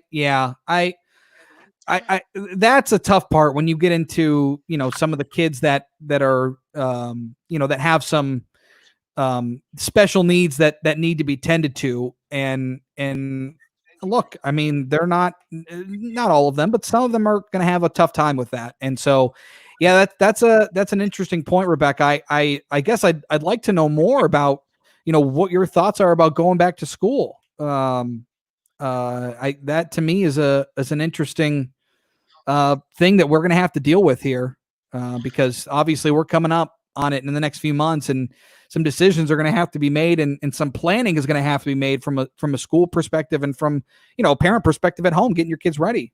Well, she does make a good point, because I mean, when I heard some of the steps that are going to need to be taken to get kids back to school, I'm like, you're not going to get kids to stay 6 feet away from each other. You're not going to get kids to keep masks on. No, I mean, you're expecting kids to act like adults when they're kids. Yeah. Wanted Wickersham. Yeah. It's tough. Yeah. Oh yeah. I guess I can post these podcasts. Brian, hey Chris, want to thank you for the great job you, Frank, and the rest of your staff do. I'm a mailman, and I've been listening to you guys since the pandemic began because I got sick of sports radio talking about the virus. I appreciate all you guys do to keep us informed. Well, Brian, thank you for what you do. You guys are, you're one of those people that are on the front lines, and we're here for you. We're here for you guys. So we appreciate that. When this all first started, mail carriers, that was one of the scarier jobs because they're touching all those packages. They're out and around. They can't stay home. So yeah. We're back true. to 5 here.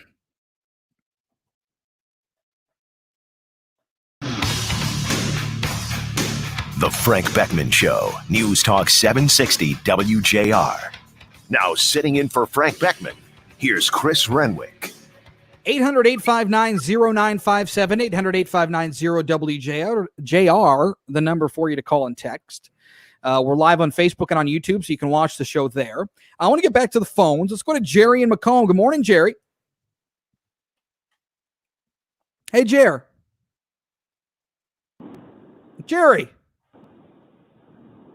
I think he dropped, Chris. All right, we'll go to the next one. Joe and Monroe. Good morning, Joseph.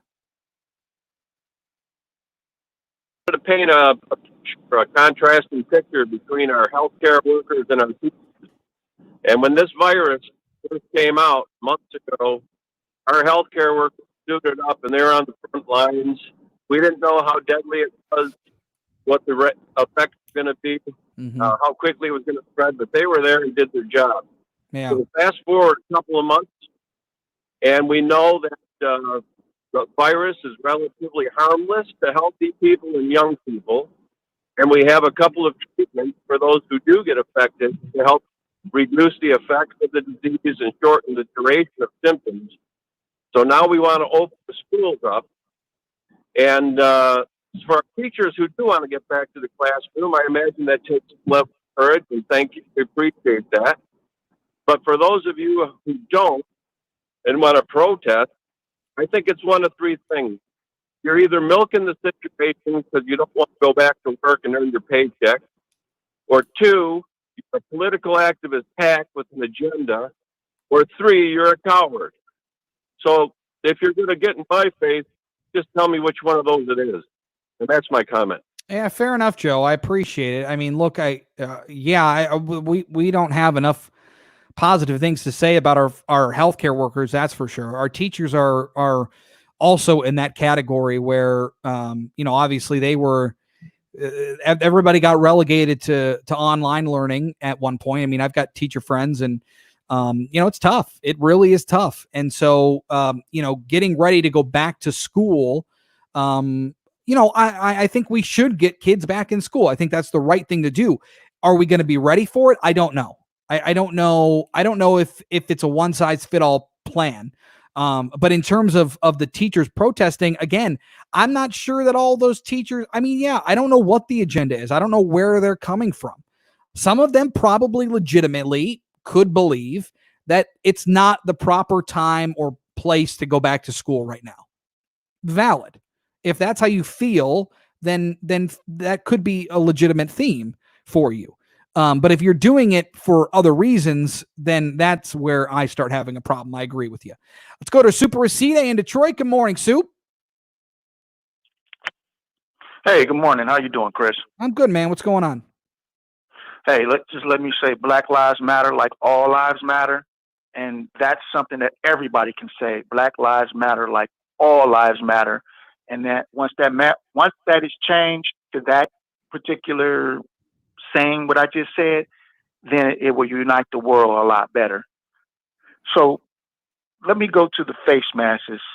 And first of all, let me say that Garland Gilchrist, he dodged that question as if he was a co-star in a Tom Cruise movie. You know what I'm saying? He went right around that question. I mean, bro, seriously. Tom Cruise in Mission Impossible. Yeah, it's just the Garland Gilchrist segment of Mission Impossible. Yeah, that question so crazy. Enforcement, it has to be, of course, the police officers and security guards, but the stores have to be held accountable first. You know what I'm saying? They have to be known. Look, you have to put this out there. But let me get to my main point. My main point is this: all of the taking down the statues and saying, Black Lives Matter, and putting up banners by other races of people and helping take down statues, that's not first. That's not something that should even be done right now. What should be done right now is let's get Kwame Kilpatrick out of jail. Let's get real justice for African Americans who's getting too much time in jail. Let's get this guy who kneeled on George Floyd's neck. Let's get him life in prison. Let's get some real things done. Not just, hey, we're just going to put up a banner saying, Black Lives Matter like all lives matter. not just we're going to just take down some statues. And no, that's way, way, way later. We need action on, like I said, getting people out of jail, Kwame Kilpatrick, getting Colin Kaepernick back into the NFL. So people, let's do something real and not just try to make So you think Soup? I just want to get this right. So you think when they're tearing down the banners, is that distracting from the message that a lot of these protesters are trying to get out? When they're tearing down what now? Like the statues. Yeah.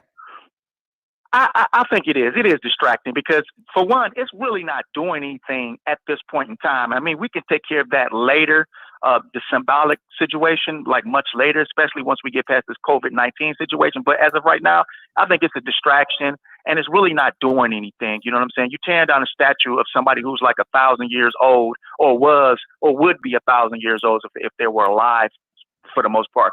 But we need to worry about the here and now, and what we need to change here and now, the laws, the rules, and making real change here and now. So we need to get to the system of what the government, of the state government, these attorney generals, and why is Kwame Kilpatrick in jail, and who's behind this little maze of keeping these people in prison when they should be out, when they got too much time. So we need to focus on that as a group, as all races, not just tearing down statues. But let me go right back to the face masks again. That's on your mayors. Your mayor has to back up your governor, and your mayor has to say, you know what? I know. You want answers from Mayor Mike Duggan. I know you do. You've said that before. But my thing is I don't know if you heard the interview with Sheriff Anthony Wickersham, but to me, the most, I don't know, I don't want to call it egregious, but a misstep by this administration was, look, they didn't even confer with the police, with the different police departments around the state to go, is this enforceable? Is this something that you guys could do? That's where I have a problem with it, because they just come out and blanket statement, here's an executive order, misdemeanor, $500 fine. And that's where I have a problem. Soup, I got to go. I appreciate the call. But that's where there was no conversation there. It was just, here's an order. Everybody got to follow it. And I just don't think that that's realistic. Let's go to Lillian in Brighton. Good morning, Lillian.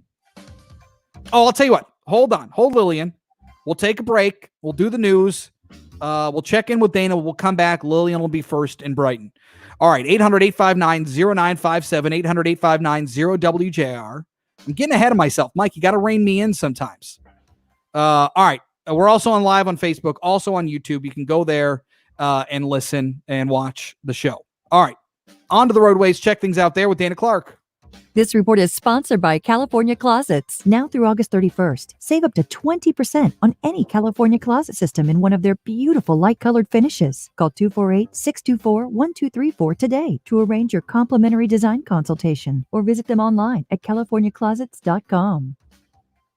Accident reported in Genesee County along 75 southbound south of Bristol Road. Wreck there is blocking the right lane. Now, WJR Weather First from the Weather Channel, sponsored by IBEW Local 58 and the National Electrical Contractors Association, NECA.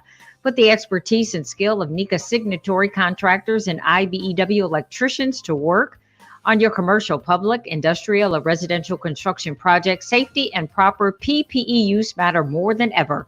Start safe, stay safe. www.poweringmichigansfuture.com. We are climbing. Sunshine, 79 degrees, going up to 84 today. Some clouds this afternoon. Tonight, partly cloudy, your low 68. Humidity and a possible stray shower roll in tomorrow, 89 the high.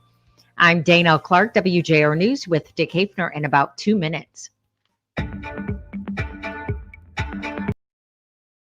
This is Darren McCarty for Pain Free Life Centers. Clog the Mirror is still a turtling bitch. Signed Darren McCarty. Let me tell you a little bit about Pain Free Life Centers and what they really do. It's unbelievable, the high intensity, high dose laser therapy. Chris, I feel like there's 3 shows going on. There's the radio show, there's you and I on here, and then there's the show that's going on in the Facebook comments. Yeah. Will Frank be live next week? It'll be fun to watch his facial expressions when he gets riled up. No, unfortunately, I think he mentioned on the air we'll be on furlough next week, so I think you'll have Steve Courtney. So Steve's awesome, so you'll have fun there. Brian, Rich says, Brian, thanks for all you do. Agreed. Clay, thank you for the frontline workers, including Chris, Paul, Kevin, etc. Well, we are. Look, we're here for you guys, and that's what we're here for. If you can save one person from dealing with COVID-19 wearing a mask, then it's worth it. I would agree with that, Patrick. If all lives matter, then people wouldn't cry about wearing a mask. All stores should hire out of work bouncers. I think we kind of talked about that yesterday, Joe. Yeah, I said, if the NFL season isn't going to happen, they could hire the linemen. Yeah, the linemen. You know what? If there's a senior football player, NCAA, who has no more years of eligibility, that might be good because it's looking more and more like the college football season's not going to happen. Yeah, I mean, look, and I got a story on that I want to get to, but I think it's everything is trending. Everything needs to be going right or right to you, right this, but everything's going the other way. I mean, everything is going. Oh, I see. The opposite way. Everything has to zig, but run out zagging. Right. Yeah. Right. Well, and the thing is, when it comes to college, it's just not the game that you have to take into consideration. Like the NFL only has to worry about the NFL, and Major League Baseball only has to worry about baseball. These college sports have to worry about the campus itself. Sure. And whether students are going to be on campus and whether it's safe that way. I mean, what kind of message does that send to say it's not safe for people to be on campus, but to still have college football? Well, and look at this too. I mean, look, NFL players are paid athletes. They are professional athletes. They are paid. That is their job. So if they want to play, make them sign a waiver, understand that they know their risks. And I guess that would be the way to do it. With college, it's different. That they're not paid athletes legitimately. Right. And so that's right. That's the problem that we have. So asking a 19-year-old kid to go out and play for Central Michigan is a tough sell. It's tough. Because when we think of college football, we think of the Big Ten, we think of the SEC, we think of the Big 12 and the ACC. These conferences that are almost on par with pro sports, but then you have the smaller conferences like the Ivy League. Or Jason, you said there was a league the other day that there's two, Patriot League, the Patriot League. Yeah, all sports. Yeah, Ivy League canceled everything. Right. So NCAA sports is bigger than just the power football conferences. Absolutely. It's all encompassing. Smaller schools and non-revenue making sports to take into consideration. Well, look, and even the league where I do play-by-play for, I have no expectation that they're going to be able to play. Right. I just don't. It's to me, it's, and I'll tell you what. Even with baseball coming up, with basketball coming up, and with football, pro football, I just believe that it's going to take a couple cases in an organization, and then that's it. Yeah, good point. I'm not even 100% convinced that baseball is going to be able to do their full season. I'm not even 100% convinced the NBA is going to be able to finish their their little bubble tournament there. Baseball, think about baseball, right? You're pretty much separated unless you're running to one of the bases or sliding it or whatever. You're kind of out on an island. But the pitcher wipes the sweat off his face, touches the ball, spits in his hand, gives himself a little sticky for the ball, and then it's like, and then batter hits it, fielded by the first base. It's that can easily get around even though you're distancing. Right. Yeah, exactly, and that's why they. I think they're trying to ban spitting this year. So. Yes. Well, I mean, but how do you do that? How do you do that? It's so ingrained into what you do. Right. So what happens if somebody spits? Do they have to stop play and sanitize? Right. Yeah. Shout out to Angelina, my cousin. That's cool. Thank you. Thanks for watching. Looks hypoallergenic. Yes, I believe it is. Do you think they'd flip the season, Clay? I don't know. I mean, I think in high school it's a little easier to flip the seasons. I think it's harder to do in college. Yeah, my question is with spring football. Spring football would start. When would it end? Would it end in June, July? I mean, that's a short turnaround before the next football season starts. And I'm wondering if you have a shortened recovery period, when you go back to fall football, are players going to be more susceptible to injuries? Yeah, it's a good point. I mean, unless you do it like next spring. So if you skipped a season now and did it next spring, right, then I guess maybe you could swing it. Right. But then they would still have to get ready for next fall. Sure. Well, unless they play it in the spring. Yeah. So I get you couldn't play it. You couldn't play it now. I mean, that would be too quick of a turnaround. They're not in shape yet. Right. Right. But yeah, say they do play spring 2021. Right. And then what happens with fall 2021? You're gonna you still have that short turnaround time where they would maybe you extend it into fall of 2022. Right. So you'd have a little over a year of no football or whatever. Right. So so either way, they would have to skip a season somewhere. Right. Yeah. So I don't know. If that's the case, I would say let's rip the Band-Aid off. Let's just skip. If you can't play football this fall, just skip it, and we'll get back to normal, hopefully, in fall of 2021. Yeah, and they're talking about now they've introduced a new face mask. It's like right on the mouth. So it's like, you see football players with the plastic visors. Right. And now they've introduced one that goes on the lower portion of the face mask. So they say it protects from those droplets from getting out. It's not a bad idea. We're back here, by the way. News Talk 760 WJR. Now sitting in for Frank Beckmann, here's Chris Renwick. All right, welcome back. 800-859-0957, 800-859-0WJR, the number for you to call or text. We're live on Facebook and on YouTube, so you can go watch the show over there. I want to catch up on one other story that I found interesting. We kind of been touched on it that last segment, but obviously sports in our world, it's so ingrained. It's so much part of who we are as a society, and it's become, well, I don't know that, it's an outlet. It's an entertainment outlet that we can kind of escape a lot of our, everyday problems. You turn to football, you turn to baseball or whatever, and you can kind of just, forget about stuff for a couple hours. Well, that's not really the case at this point. I mean, our sports world and our reality is very much intertwined now with COVID-19 and how these leagues are trying to move forward with their seasons and whatever.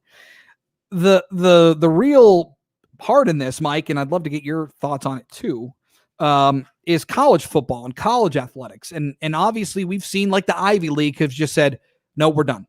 We're not playing any sports this fall. And as soon as that happened, I thought, oh boy, because this is where felt like March all over again. This is where when that wheel starts rolling down the hill, everybody else is going to kind of pick up on it. And you look at what the Big Ten did, and like Michigan's got a couple non-conference games, like against Wisconsin, or I'm sorry, against Washington. But those are all done now. They're saying they're only going to in-conference games. So you're only going to play people within the other teams in the Big Ten. Same for Michigan State, all the other Big Ten teams. But now we've got a report, and I want to make sure I get this right.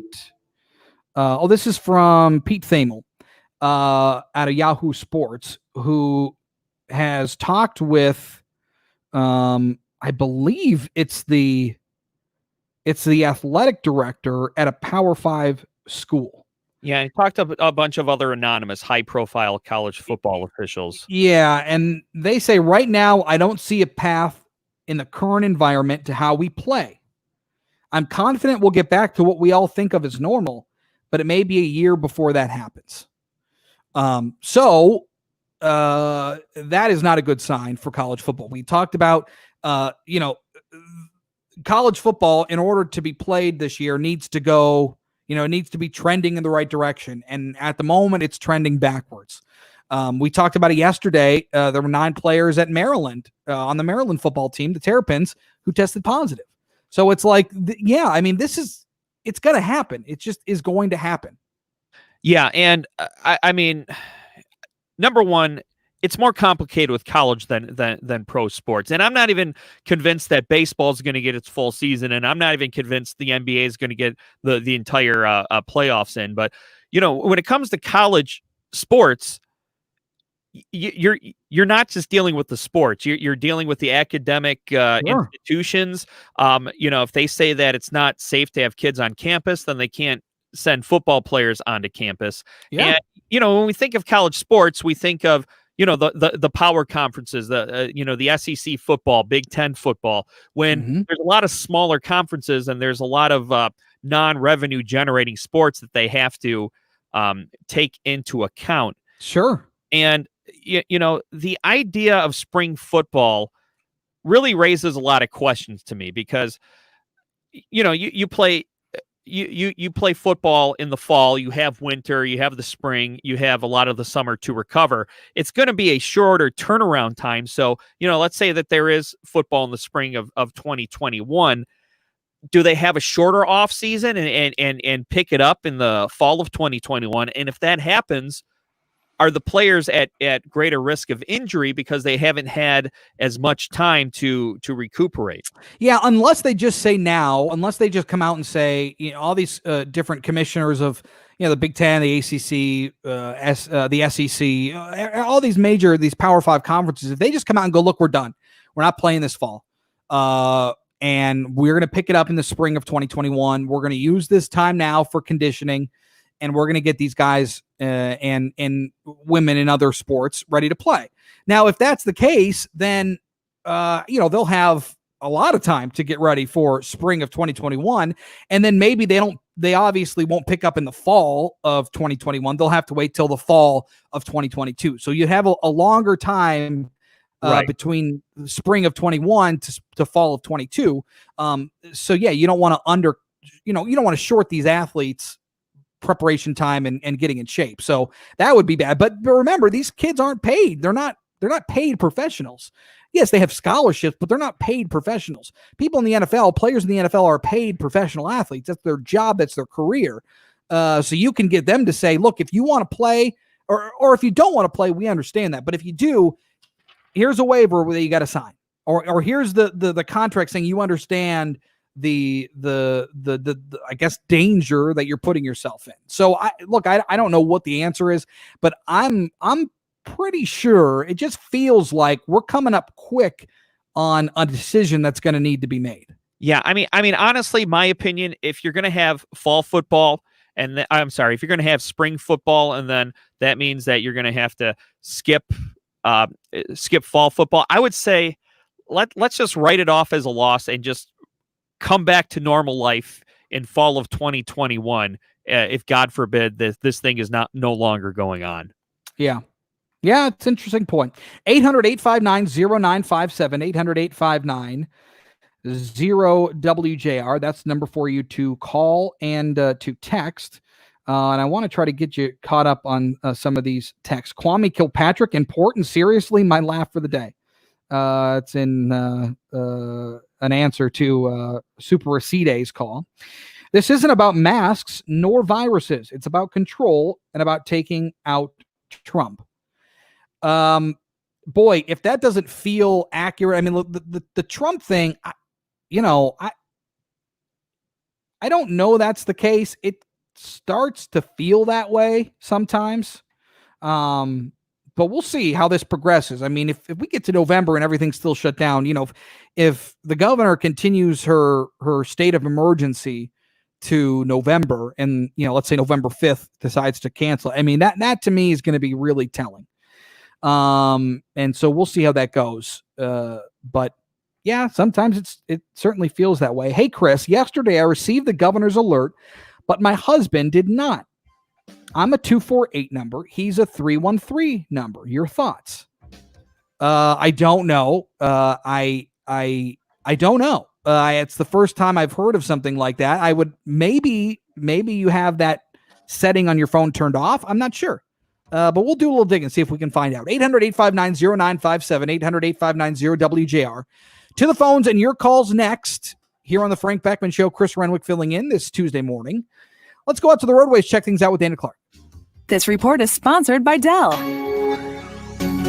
Refresh your business tech during Dell Technologies Cyber Savings Event with up to 50% off Windows 10 laptops, desktops, and servers, plus top electronics. Dell Technologies recommends Windows 10 Pro for business. Call 877-ASK-DELL for a Dell Technologies advisor who can help you find the right tech. 75 southbound south of Bristol Road. This is in Genesee County. A wreck is blocking the right lane. Now, WJR weather first from the Weather Channel. Seeing a few clouds around. Otherwise, I think blue sky is going to win this one this afternoon. 84, right where we should be this time of year. Tonight, some clouds, 67. Tomorrow, mix of clouds and sunshine with a passing shower, possibly a thunderstorm and a high, a warmer 88. From the Weather Channel, I'm meteorologist Ray Staging on News Talk 760 WJR. The coronavirus pandemic has put us all to the test. And now it's time to put COVID-19 to the test. As we move forward, testing will be critical. We encourage anyone who has reason to get tested to do so. Those with symptoms and those without. All right. We're moving right along. So that's an interesting question about Steve Courtney's history by Patrick. I want my Courtney question answer. Was he on Savage and Steve way back in the radio day? I don't know, but I know for a brief time he was Alan Allman's producer on Pillow Talk. I do know that. Yeah, you really? Yeah. That's awesome. Mark Grunberg, we are talking sports in pandemic time. Yes. Well, I mean, look, it's the reality. I mean, this is part of the conversation. This is something that people care a lot about sports, whether you're a football fan or not, whether you're a baseball fan or not, hockey, whatever. I mean, everybody's kind of got their favorite sports. But for me, it's like, it's definitely part of the story as a lot of these teams decide to start this thing back up again. Well, and I mean, in times of, tragedy in this country, what's the refrain? Sports is the escape. Like you said, sports helps the healing process. After 9/11, sports went away for a week, and then they said, well, we got to get baseball back because we have to, we need a distraction. We need Boston bombing, same thing. Right. We need to show that the terrorists aren't going to win. So that's another reason why this is very jarring, because in a normal time, people would use sports as an escape. And it's interesting because it seems like a lot of sports leagues are kind of racing to be first, in order to maybe pick up new fans. Like there was that random basketball tournament that they just had. And MLS soccer. I watched some MLS soccer on Saturday night. Sure. Never been a soccer fan, but like, okay, well, this is fun. I'm still not sure what offsides is, but it's it's kind of cool to watch the ball sail around a bit. So I love soccer. It's my first love. Is it? I did not know that. Yeah, I love soccer. I love watching European soccer, especially. But I'll tell you, I think a lot of these, my frustration with baseball, with the debate between, what was going on between the owners and the players and the association and the Players Association was, look, they had a prime opportunity. If they could just get on the same page, they could have seized an opportunity and been the talk of the country. And golf has a little bit filled that void for people because they're in session or, they're in season right now and they're playing competitive golf. Yeah, there's nobody there, but they can still go on with their season. So a lot of people are watching golf. But one sports league, all it would have taken is for somebody to get this thing right and get them on the same page. And they would have been the talk of the country. Right. They would have had everybody's attention. Hockey would have been a prime example. It's kind of like third or fourth on the sports hierarchy in this country. But boy, you could have started off a whole new wave of fans and all that. But it's a crazy time we're living in. Yeah, I agree. Okay, we're back here. The Frank Beckmann Show, News Talk 760 WJR. Now sitting in for Frank Beckmann, here's Chris Renwick. All right, welcome back. 800-859-0957, 800-859-0WJR. You can call or text us there. You can also watch us on Facebook and on YouTube. Right back to the phones. Let's go to Dave in Windsor. Good morning, David. Dave. And Dave. All right, I'll tell you what. Put Dave on hold. Reconnect with him. Let's go to Anna in St. Clair Shores. Good morning, Anna. Chris, I think Kwame Kilpatrick should stay in prison. It took long enough to get him there. I agree. I mean, for me, yes. I mean, I think he committed crimes and now he's doing the time. So I agree with you, Anna. Thank you for the call. 800-859-0957. 1,000 apologies to Lillian in Brighton. I skipped over you, Lillian. I apologize. You're on the Frank Beckmann Show. Good morning to you. Thank you so much for the bully pulpit. It's repetitious to say Black Lives Matter. They matter. The only thing now is I feel like Lillian? I'm feeling a pushback from what I have learned. I believe if I cut myself and I bleed and they cut themselves, we have the same blood. I know it's been really hard, but peacefully demonstrating is one thing, destroying is another. And what I learned this last week makes me very irate. And this is what I read from the New York Post, June 25th, 2020. The founder of Black Lives Matter, Patrisse Cullors, and her fellow organizers are trained Marxists, making clear their movement's ideological of foundation. Cullors, 36, was a protege of Eric Mann, former agitator of the Weather Underground Domestic Terror Organization, and spent years absorbing the Marxist-Leninist ideology that shaped her worldview. Also, the other co-founder, Alicia Garza, said, "We are trained Marxists." Now, I think a lot of people that are marching for the Black Lives Matter don't understand where this is coming from. These are their leaders. And that group was totally funded by George Soros single-handedly, and he funded also Antifa. We better wake up. We're going to be losing our country. Ilhan Omar, the congresswoman, said she wants to dismantle America's economy and political views, and she fled from oppression, and now she wants to have us live in well, yeah, I understand what you're saying. And we better do something. We better stand up for our rights. People can't be tearing down our monuments and our history. I'm a first-generation America. My grandparents, all four, were killed by the Turkish genocide many years ago in Europe. And, and for many years, we couldn't hear Turkish or anything in our home. But, eventually you have to say the sins of the father are not the kids. And I've let that go. It makes me a lot happier person. Sure. But also, I want to quote one thing. Real quick, Lillian. From Joe Biden, March 2019. This is word for word. He said he'd be damned if he'd be responsible to pay for what happened 300 years ago. He also said no one currently alive was responsible for that. People should remember this when they go to the voting booth.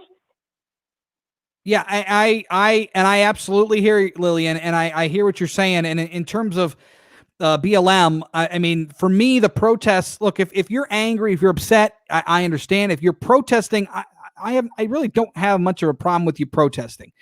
Even if that's the ideology, it's the rioters that you have to separate from the protesters. If you're peacefully protesting, that's fine. That's part of what makes this country great. But when it gets out of control, I don't view the people who are agitators as protesters. Those are not the same people to me. If you're getting out to the streets because you want to protest because you're angry, that's fine. But understand that those people are not the ones that are literally rioting and tearing cities down. those aren't the people. The peaceful protesters aren't the ones. I've been able to separate them. I appreciate the call, Lillian. Thank you. 800-859-0957, 800-859-0WJR. Let's try to go back to Larry in Commerce Township. Good morning, Larry. Good morning. Hey. Listen, the couple from Oregon who she pulled her handgun with the confrontation last week. Yeah. Well, he was a veteran, Mm-hmm. and he worked for Oakland University, and they fired him. Yes. Whatever happened to due process of law? You talked about it yesterday. Yes. I am so upset with Oakland University. I hope they sue the living hell out of them. Larry, to me, that is a huge issue for me. Is not allowing something to play out. That to me is a huge problem that I have with everything going on right now. Again, you want to protest, you want to do your thing, God bless. That's your prerogative and you can do that. But we have to let things play themselves out. People are entitled to due process just like you're entitled to go out and protest. So for me, I completely agree with you in terms of due process. I think there should be, we have to allow space for that. And right now it seems like we're glossing over it. And that to me is a problem. And he's a veteran, and Yeah. that's what he was doing, helping veterans. Yeah. I know. I hear you. I hear you, Larry. I appreciate the call. Thank you. 800-859-0957. Let's go to Rod and Dexter. Good morning, Rod. Good morning. How's it going? I'm good. How are you? Good. Hey, I have a 313 phone number, and I did not get the emergency alert yesterday. My wife Really? had a 517 phone number. Scared the crap out of her when the thing went off. She freaked out and came to me downstairs, and she's like, "Did you get the message?" And I'm like, "What?" And she goes, "The emergency alert." I said, "Didn't get it."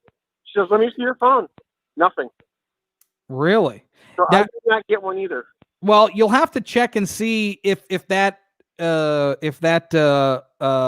is turned off on your settings, because that is an option. You can turn those emergency alerts off and you won't get those messages. So maybe it's off, but no, look, that's the second 313 number we've heard that didn't get the message. So that's very interesting.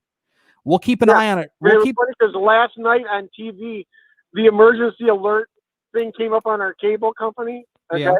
And I'm thinking to myself, "Oh God, please don't tell me she's going to use the emergency alert system to tell people to put." Yeah, I got a problem with that too.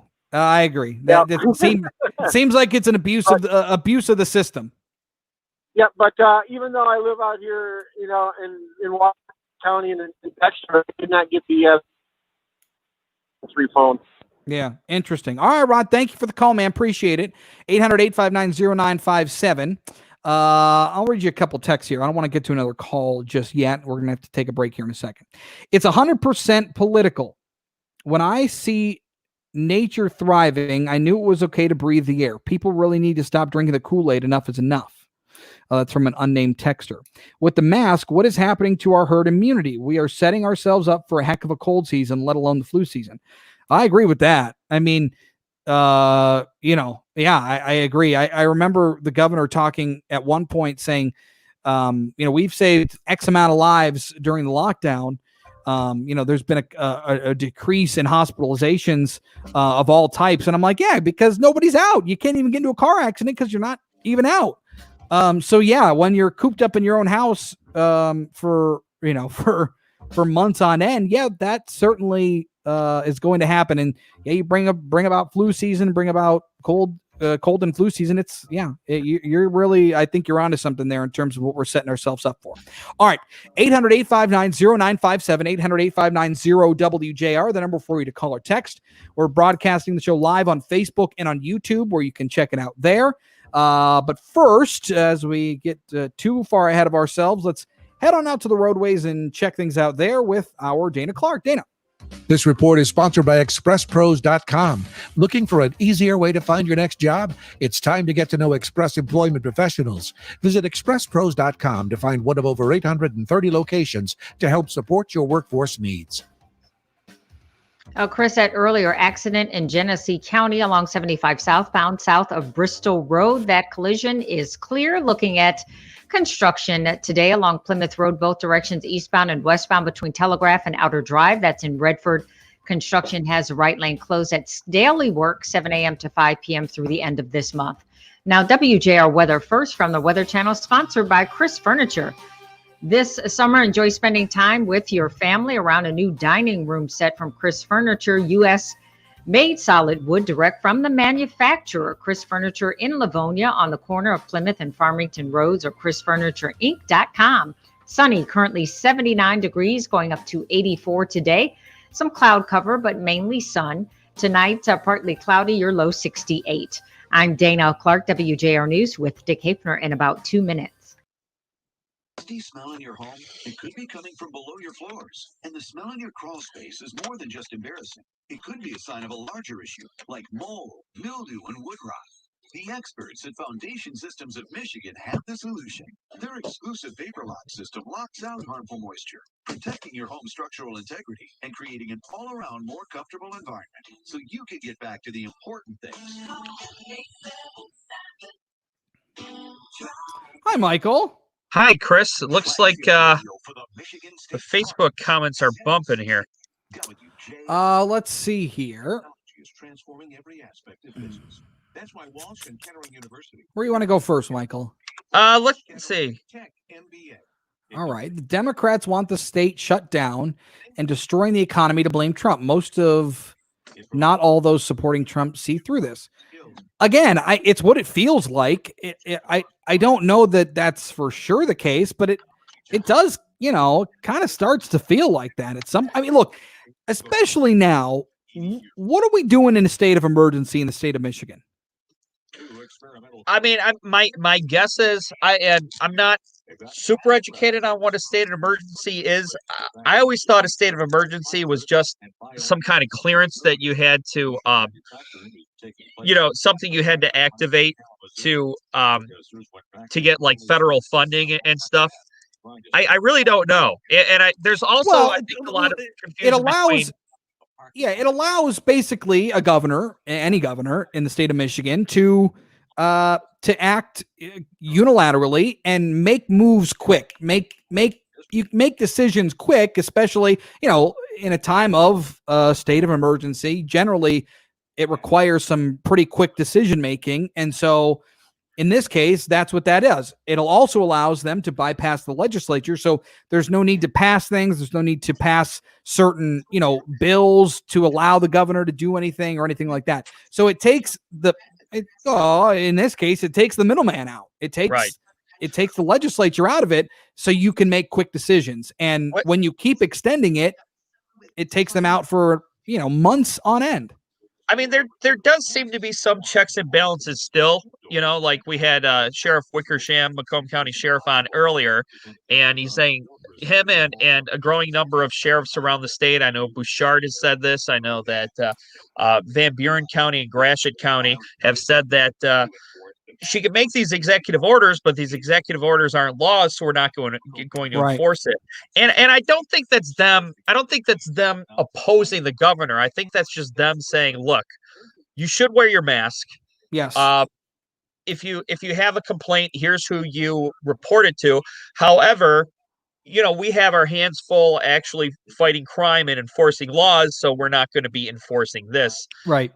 Now they are saying that, okay, if you ask someone to put a mask on, they don't wear it and they become violent, then yes, you can call police on them because they're getting violent, but you can't call police on people just for not wearing a mask. Sure. Yeah. I think you're onto something there. Let's see. We're talking about sports, being a distraction and a way of healing before the last break. Chris, you said soccer was your first love. Yeah. Now, do you watch? How much soccer do you watch? You watch MLS and international and everything? I don't really watch. I don't really watch MLS. I like Bundesliga out of Germany. is a great league. Obviously, the Champions League in England And yeah, I mean, pretty much any European soccer I'm into.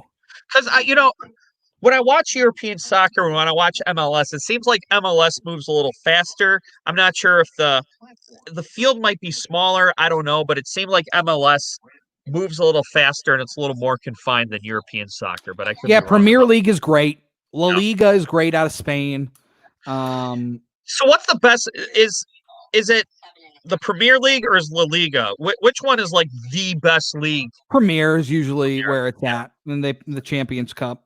La Liga is probably number 2. I like what is it? Like Juventus out in Italy is kind of my squad. Yeah, outside the United States, and they're in. I think they call it Series A, like is their league. But I think that's mostly comprised of Italian teams. So that's good soccer. But yeah, and World Cup soccer, right? Like you said, I love World Cup soccer. It's just terrific. I mean, America is known as not being a nation of soccer fans, and it's true, except for if one of our teams catches fire in the World Cup. Yeah, and then we're all wearing jerseys. No doubt. But yeah, so yeah, I love. I mean, I played soccer growing up. I love soccer. Patrick, wrestling is still active. Yeah, it's funny. So let me address that real quick. I've never been a wrestling guy. Just never was my thing. Never got into it. But I did. I heard that they were still wrestling down in Florida, just in front of no audience. Right. And I saw it on TV one night. It was like a Friday night, and I turned it on. I'm like, okay, I got to see what this is like. Me too. Out of pure curiosity, what that would look like. It was, look, again, wrestling's not my thing. Never got into it.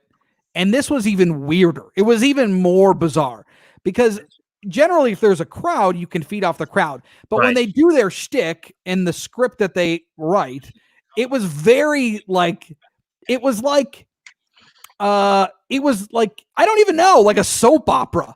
Yeah, well, the storyline was just so weird and bizarre. The storylines have to stand on their own. I watched wrestling like back when Stone Cold and The Rock were in it, and then I got back into it with this a little bit because there's this new guy called The Fiend who is awesome. But that's exactly what happened. Yeah, it was weird. I always thought I did an okay Stone Cold Steve Austin. Oh, that's pretty good. Do you have the beer cans to slap together? Welcome to Cold Stone. I'm Cold Stone Steve Austin. Do you want that and to like it, to love it, or they gotta have it? That's very good. Chris, did you go to the Big House soccer game? I didn't. I actually missed both of them. I was busy both times they did it, and it was crushing to me. Oh, we're back. There we go. Get carried away again. Here we go. The WJR. Now sitting in for Frank Beckmann, here's Chris Renwick. Welcome back. 800-859-0957. 800-859-0WJR, the number for you to call or text. Kevin from New Baltimore with the mask. Why are 5 and under exempt?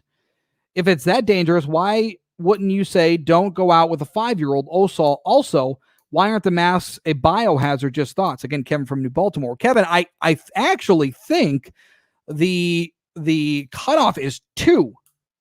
And I only know that because my little guy just turned 2, and we've had to go to the doctor just for like checkups and stuff. And they ask if he'll wear a mask. And we're like, no, he won't wear a mask, because when this all started, he wasn't even 2 yet. And obviously, again, we're not really taking him out, so there's no need for him to really wear it. But when we go to the hospital, when we go to his doctors, I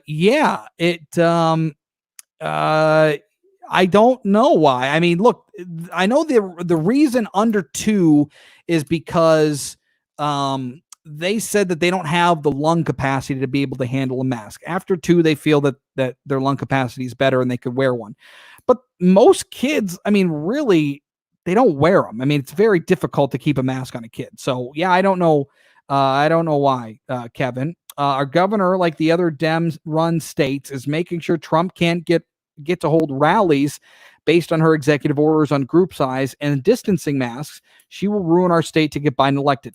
interesting text because I felt that exact same way.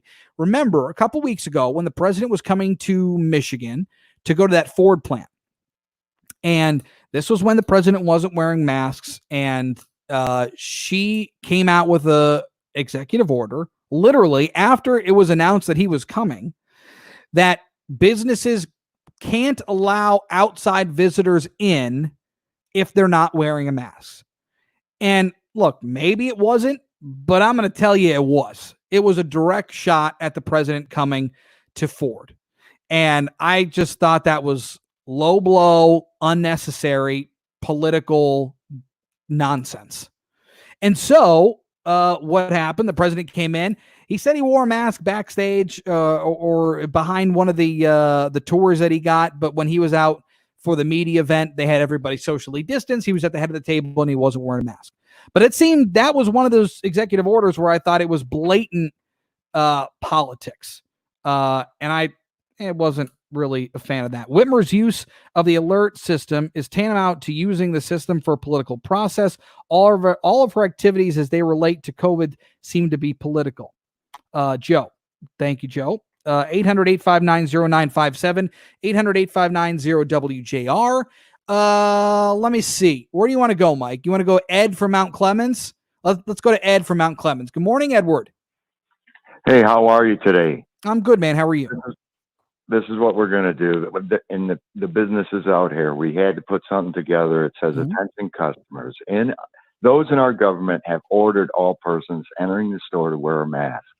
If you have a medical condition that prevents you from wearing a mask, you are exempt from this order, and it is 5 years old, by the way.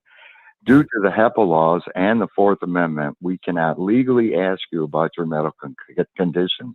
That would apply to the police and to the store owner. Therefore, if we see you without a mask, we will assume you are medically unable to wear a mask, and we will welcome you inside our business to support our business. Thank you for our support. And the other thing is the Ivy League. If you allow me to run down a little bit. Well, hold on. I'll let you finish. I'll let you finish, but I want to respond to that. What kind of business do you own, Ed? I work for one of the business, so I won't say the name. It's a restaurant where we can allow people to come in, take your mask off, do this, do that, whatever. Yeah. And stores around me have to have sometimes people come in without a mask. The kids can be 5 without a mask. But what I'm emphasizing this about, this is legal, federal. You can't ask for the HEPA laws, and you can't illegally search is what it would be. Sure. And I don't want to break a law, so I'm offering everyone, both the police, the businesses. If you don't break a law, and a lady that wants a body cam, you want to record breaking the law, go right ahead. Yeah. And then that's a good. Right ahead. Seems to be a good protocol, Ed. I think that's you're right on the money. All right, what do you want to talk about the Ivy League? The Ivy League. Well, most of them aren't Hillsdale colleges, as I would say. So whatever way the Ivy League leans, the rest of the country seems to follow as far as their left-leaning abilities. And as far as Kwame Kilpatrick, you know, we can find out they're still missing $5 million from that whole deal. And if they could come up with that, maybe he'll get a lighter sentence. That's true. He still hasn't paid his restitution to the city either. Well, there's a lot going on with that. I understand that. And as far as all sports, maybe we should just ban them all because of who developed them. You know, What do you weren't mean? developed by certain. Who developed them? Weren't they white guys? I guess I don't know who invented these. I know. I'd have to do some research into that. But and then as far as the young lady the Armenian in her genocide, Soros is the one who's donating these monies, and then it's getting distributed by legal company or PAC companies. And what I found amazing was Bill Ayers and Bernadine Dorn are ahead of these things. Are you kidding me? Yeah. All right, Ed. Hey, thank you for the call. Appreciate it. Have a good one out in Mount Clemens, 800-859-0957. I know we got to hit a break here real quick. A couple other stories that I want to make sure I get to here this morning before we get you on your way.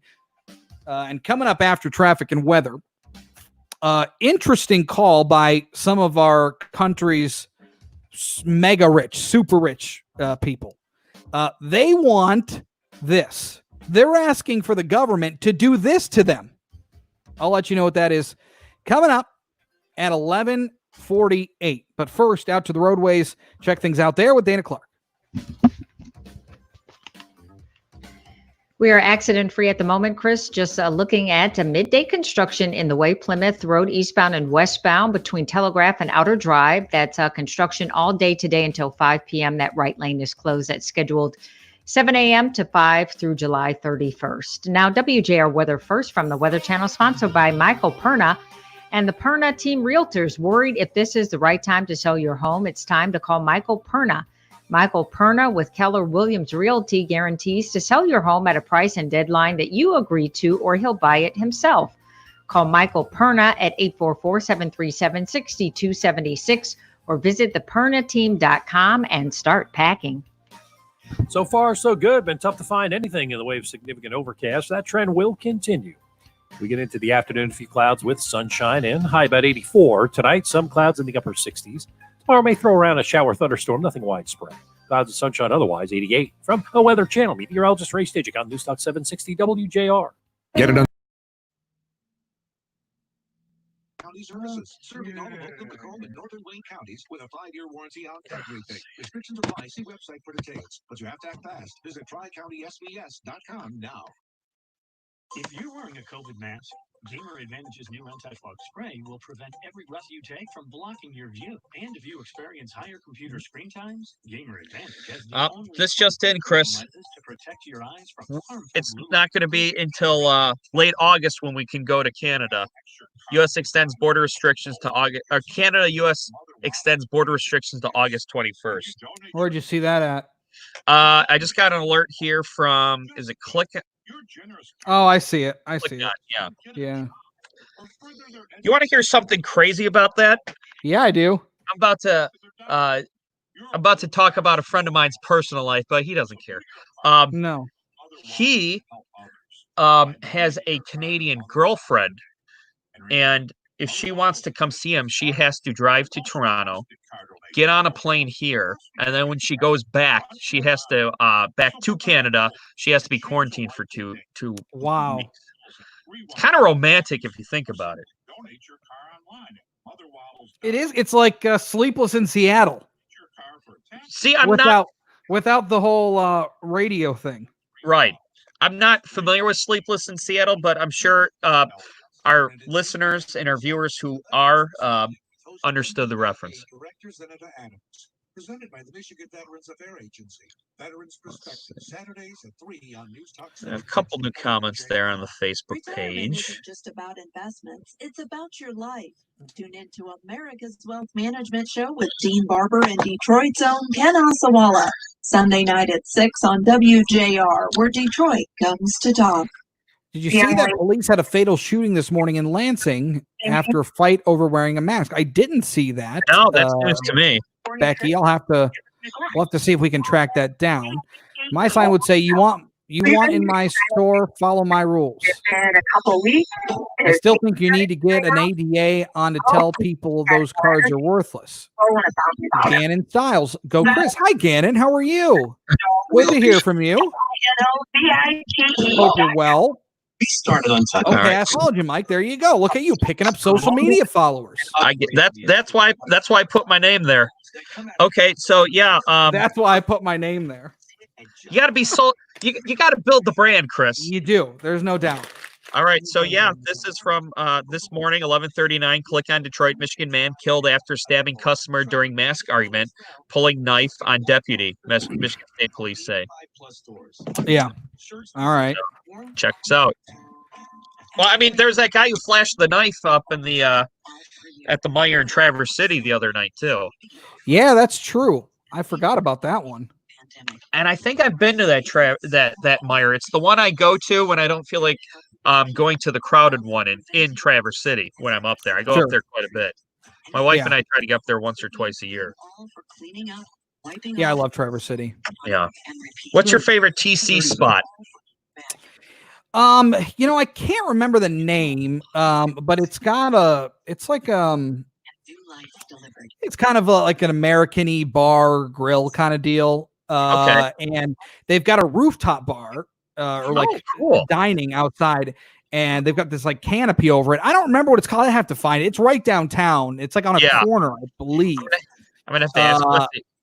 Oh, they've got a charcuterie board to die for. Oh, I like Chateau Chantel, Pirates Cove Mini Golf. Oh, we're back. Yeah, any of those wineries are terrific. And the Waffle Hut. Well, here we go. Beckmann. Here's Chris Renwick. All right, welcome back. 800-859-0957, 800-859-0WJR, number for you to call or text. We're also streaming the show live on Facebook and on YouTube, so you can head on out there to check it out. Just a couple minutes left. I was just looking through some of my stuff here. I just want to make sure I get to, we don't need this. All right. So this is what I wanted to tell you before the break. Our country's super rich, right? The mega rich, the 1%, if you will. They're calling for something from our government, and they're calling for higher taxes to aid in the COVID-19 recovery. A group of about 83 of the world's richest people have called on governments to permanently increase taxes on them and other members of the wealthy elite to help pay for the economic recovery from the COVID-19 crisis. The super rich members include, you'll be stunned to hear this, Ben & Jerry's ice cream co-founder, Jerry Greenfield, and Disney heir, Abigail Disney, calling on our U.S. government to raise taxes on people like us, is the quote, immediately, substantially, and permanently. The group released a letter ahead of this weekend's G20 finance miniseries at the central bank governors meeting. They call on politicians to address global inequality and acknowledge that tax increases on the wealthy and greater international tax transparency are essential for a viable long-term solution. Now, Mike, to me, if you feel that strongly, why don't you just give your money? Give your money. Well, why do you have to wait for the government to tax you? If you feel so strongly, give the government $1 billion. I mean, I had that same thought. Number one, it's got to be great to be so rich that you don't care if you get taxed. And I guess better them than me. But there's got to be some kind of donation mechanism that you can donate to a municipality or to your government. I mean, I feel like there should be some way that if rich people want to be taxed higher, they could just donate voluntarily. And I'm not being glib about it. That's a good point. And then I want to get to this other story too, really quickly. I can't believe I forgot about it, but I love it. It probably is my favorite story of the morning. All right. So, Hamilton came out on Disney Plus. I don't know if you saw it, Mike. I did. I thought it was overrated. I got 20 minutes and I said, you know what? This is good, but I'm just not a musical theater guy. So I tried. It wasn't for me. I can totally rock with the musicals. I'm good with that. I've seen a lot and I really like a lot of them. Maybe this was just a product of just being too hyped up. I don't know. It's possible. It happened to me with Tiger King. I thought Tiger King was incredibly overrated only because I got in really late in the game. By then it was just okay at that point. I got in early. It blew my mind, but right. So it's different for you. Now yesterday, there was a trending, bit of news on Twitter. And it was RIP Hamilton, R.I.P. Hamilton. And everybody was freaking out. Everybody. The musical theater folks were like, what happened to Hamilton? What happened to Hamilton? Why is Hamilton dead? In reality, RIP Hamilton, being here in Detroit, of course we remember a member of that terrific Pistons organization, Going to Work Pistons. Yep. Going to Work, won the championship in 2004, back in 2005. I mean, he was part of that dynasty team. And in reality, he was trending on Twitter because ESPN put out a tweet. Who wore the mask better? Because if you remember, Rip Hamilton broke his nose in the 2004 season and had to wear that plastic see-through mask so he could play the rest of the year. and he just kept wearing it throughout the rest of his career. And it just became like his thing. So there was like 4 or 5 different players that had the mask on. And in the sports people were like, why are all of these theater people freaking out over Rip Hamilton? And the theater people were like, I had no idea who Rip Hamilton was. Apparently he's a basketball player. And they thought it was R.I.P. Hamilton. Right. So I thought that was a funny. Yeah, I think it was the anniversary of the duel that he had with Aaron Burr where he was shot. Yes. I learned about who killed Alexander Hamilton by that Got Milk commercial. Do you remember where that guy he's trying to call into that radio show because they asked who killed him, and he had a big old thing of peanut butter and he's going, oh boy, trying to get it out. But that's funny. This also reminds me of a few years ago when there was a litany of grandmothers signing their Facebook messages Grandmaster Flash, because they would comment on their grandkids page, saying, oh, here's the cookies, Nana loves you, and they would try to sign it Grandma, but it would autofill the Grandmaster Flash. So all these grandmothers were tagging Grandmaster Flash on Facebook, and no one could figure out why. Yes. Yeah, that's terrific. I forgot about that one. That's a good pull, Mike. All right, 800-859-0957. Want to squeeze in a couple more calls here. Let's go to Christine in Novi. Good morning, Christine. Good morning. How are you? I'm great. What can I do for you? Well, I think that it's important that people understand that COVID-19 is not the disease. The COVID-19 stands for Coronavirus Disease 2019, and the actual disease is SARS Coronavirus 2. Correct. Which means that there was a SARS Coronavirus 1, and that was the one that occurred in 2003. And so when Fauci gets up there and tells us that, this is something we've never seen before, he's lying, because they have CDC in May 2005 put out a multi-page surveillance and, identifying atypical pneumonias so as to prevent this from occurring in the future. And it goes through all the steps of what should be done in the hospitals, what should be done locally, state, and federally to identify these things early on and then address them immediately. Because the SARS coronavirus 1 in 2003 in China, it took them about a year and a half to get that under control. But the steps that they used to do that are all outlined in this CDC report. And it blows my mind that they continually say they've not seen this before, and this is all new, and we're learning as we go along. It's just not true. Well, so then why weren't we ready for something like this? What happened? Where was the disconnect? The disconnect was when this appeared in 2019 in China, all the preparedness things that were written up in this CDC guideline were not followed immediately. And that's where the question is, what was the motivation for all this? All these things that they're testing as antivirals all started to be tested way back then. All these companies involved in the testing were involved with it between 2005 and now. And they both enter the cell the same way. They enter the cell by way of an ACE2 receptor. And ACE2 receptors have everything to do with the dilation of your vessels, which have everything to do with your cardiac function. Well, I'll tell you this, and Christine, look, part of me, I put a lot of this, and I had talked about it before, but why our national stockpile wasn't up to where it needed to be, why we didn't have enough masks, why we didn't have enough PPE, why we didn't have enough ventilators, coming off of H1N1 during the Obama presidency. To me, that was an issue because when you use that supply, you got to replenish it, and the then President Obama had 6 years to do it, and that was my issue in terms of not being prepared. And I think you're right on a lot of that. But also, it's an issue that we weren't ready just from a PPE perspective. All right, got to go. Thank you for your participation today. We'll be back tomorrow. More of your phone calls, more of your texts. Thank you guys back there. Have yourself a great Tuesday.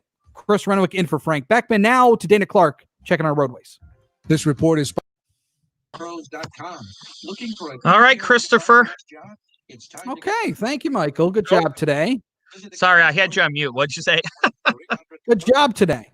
Yes, we had a lot of fun, and thank you everyone for joining in. It's a heck of a lot of fun to be able to interact with them in real time here. Yes, it's very cool. Yeah, we're happy to do it. So thank you guys.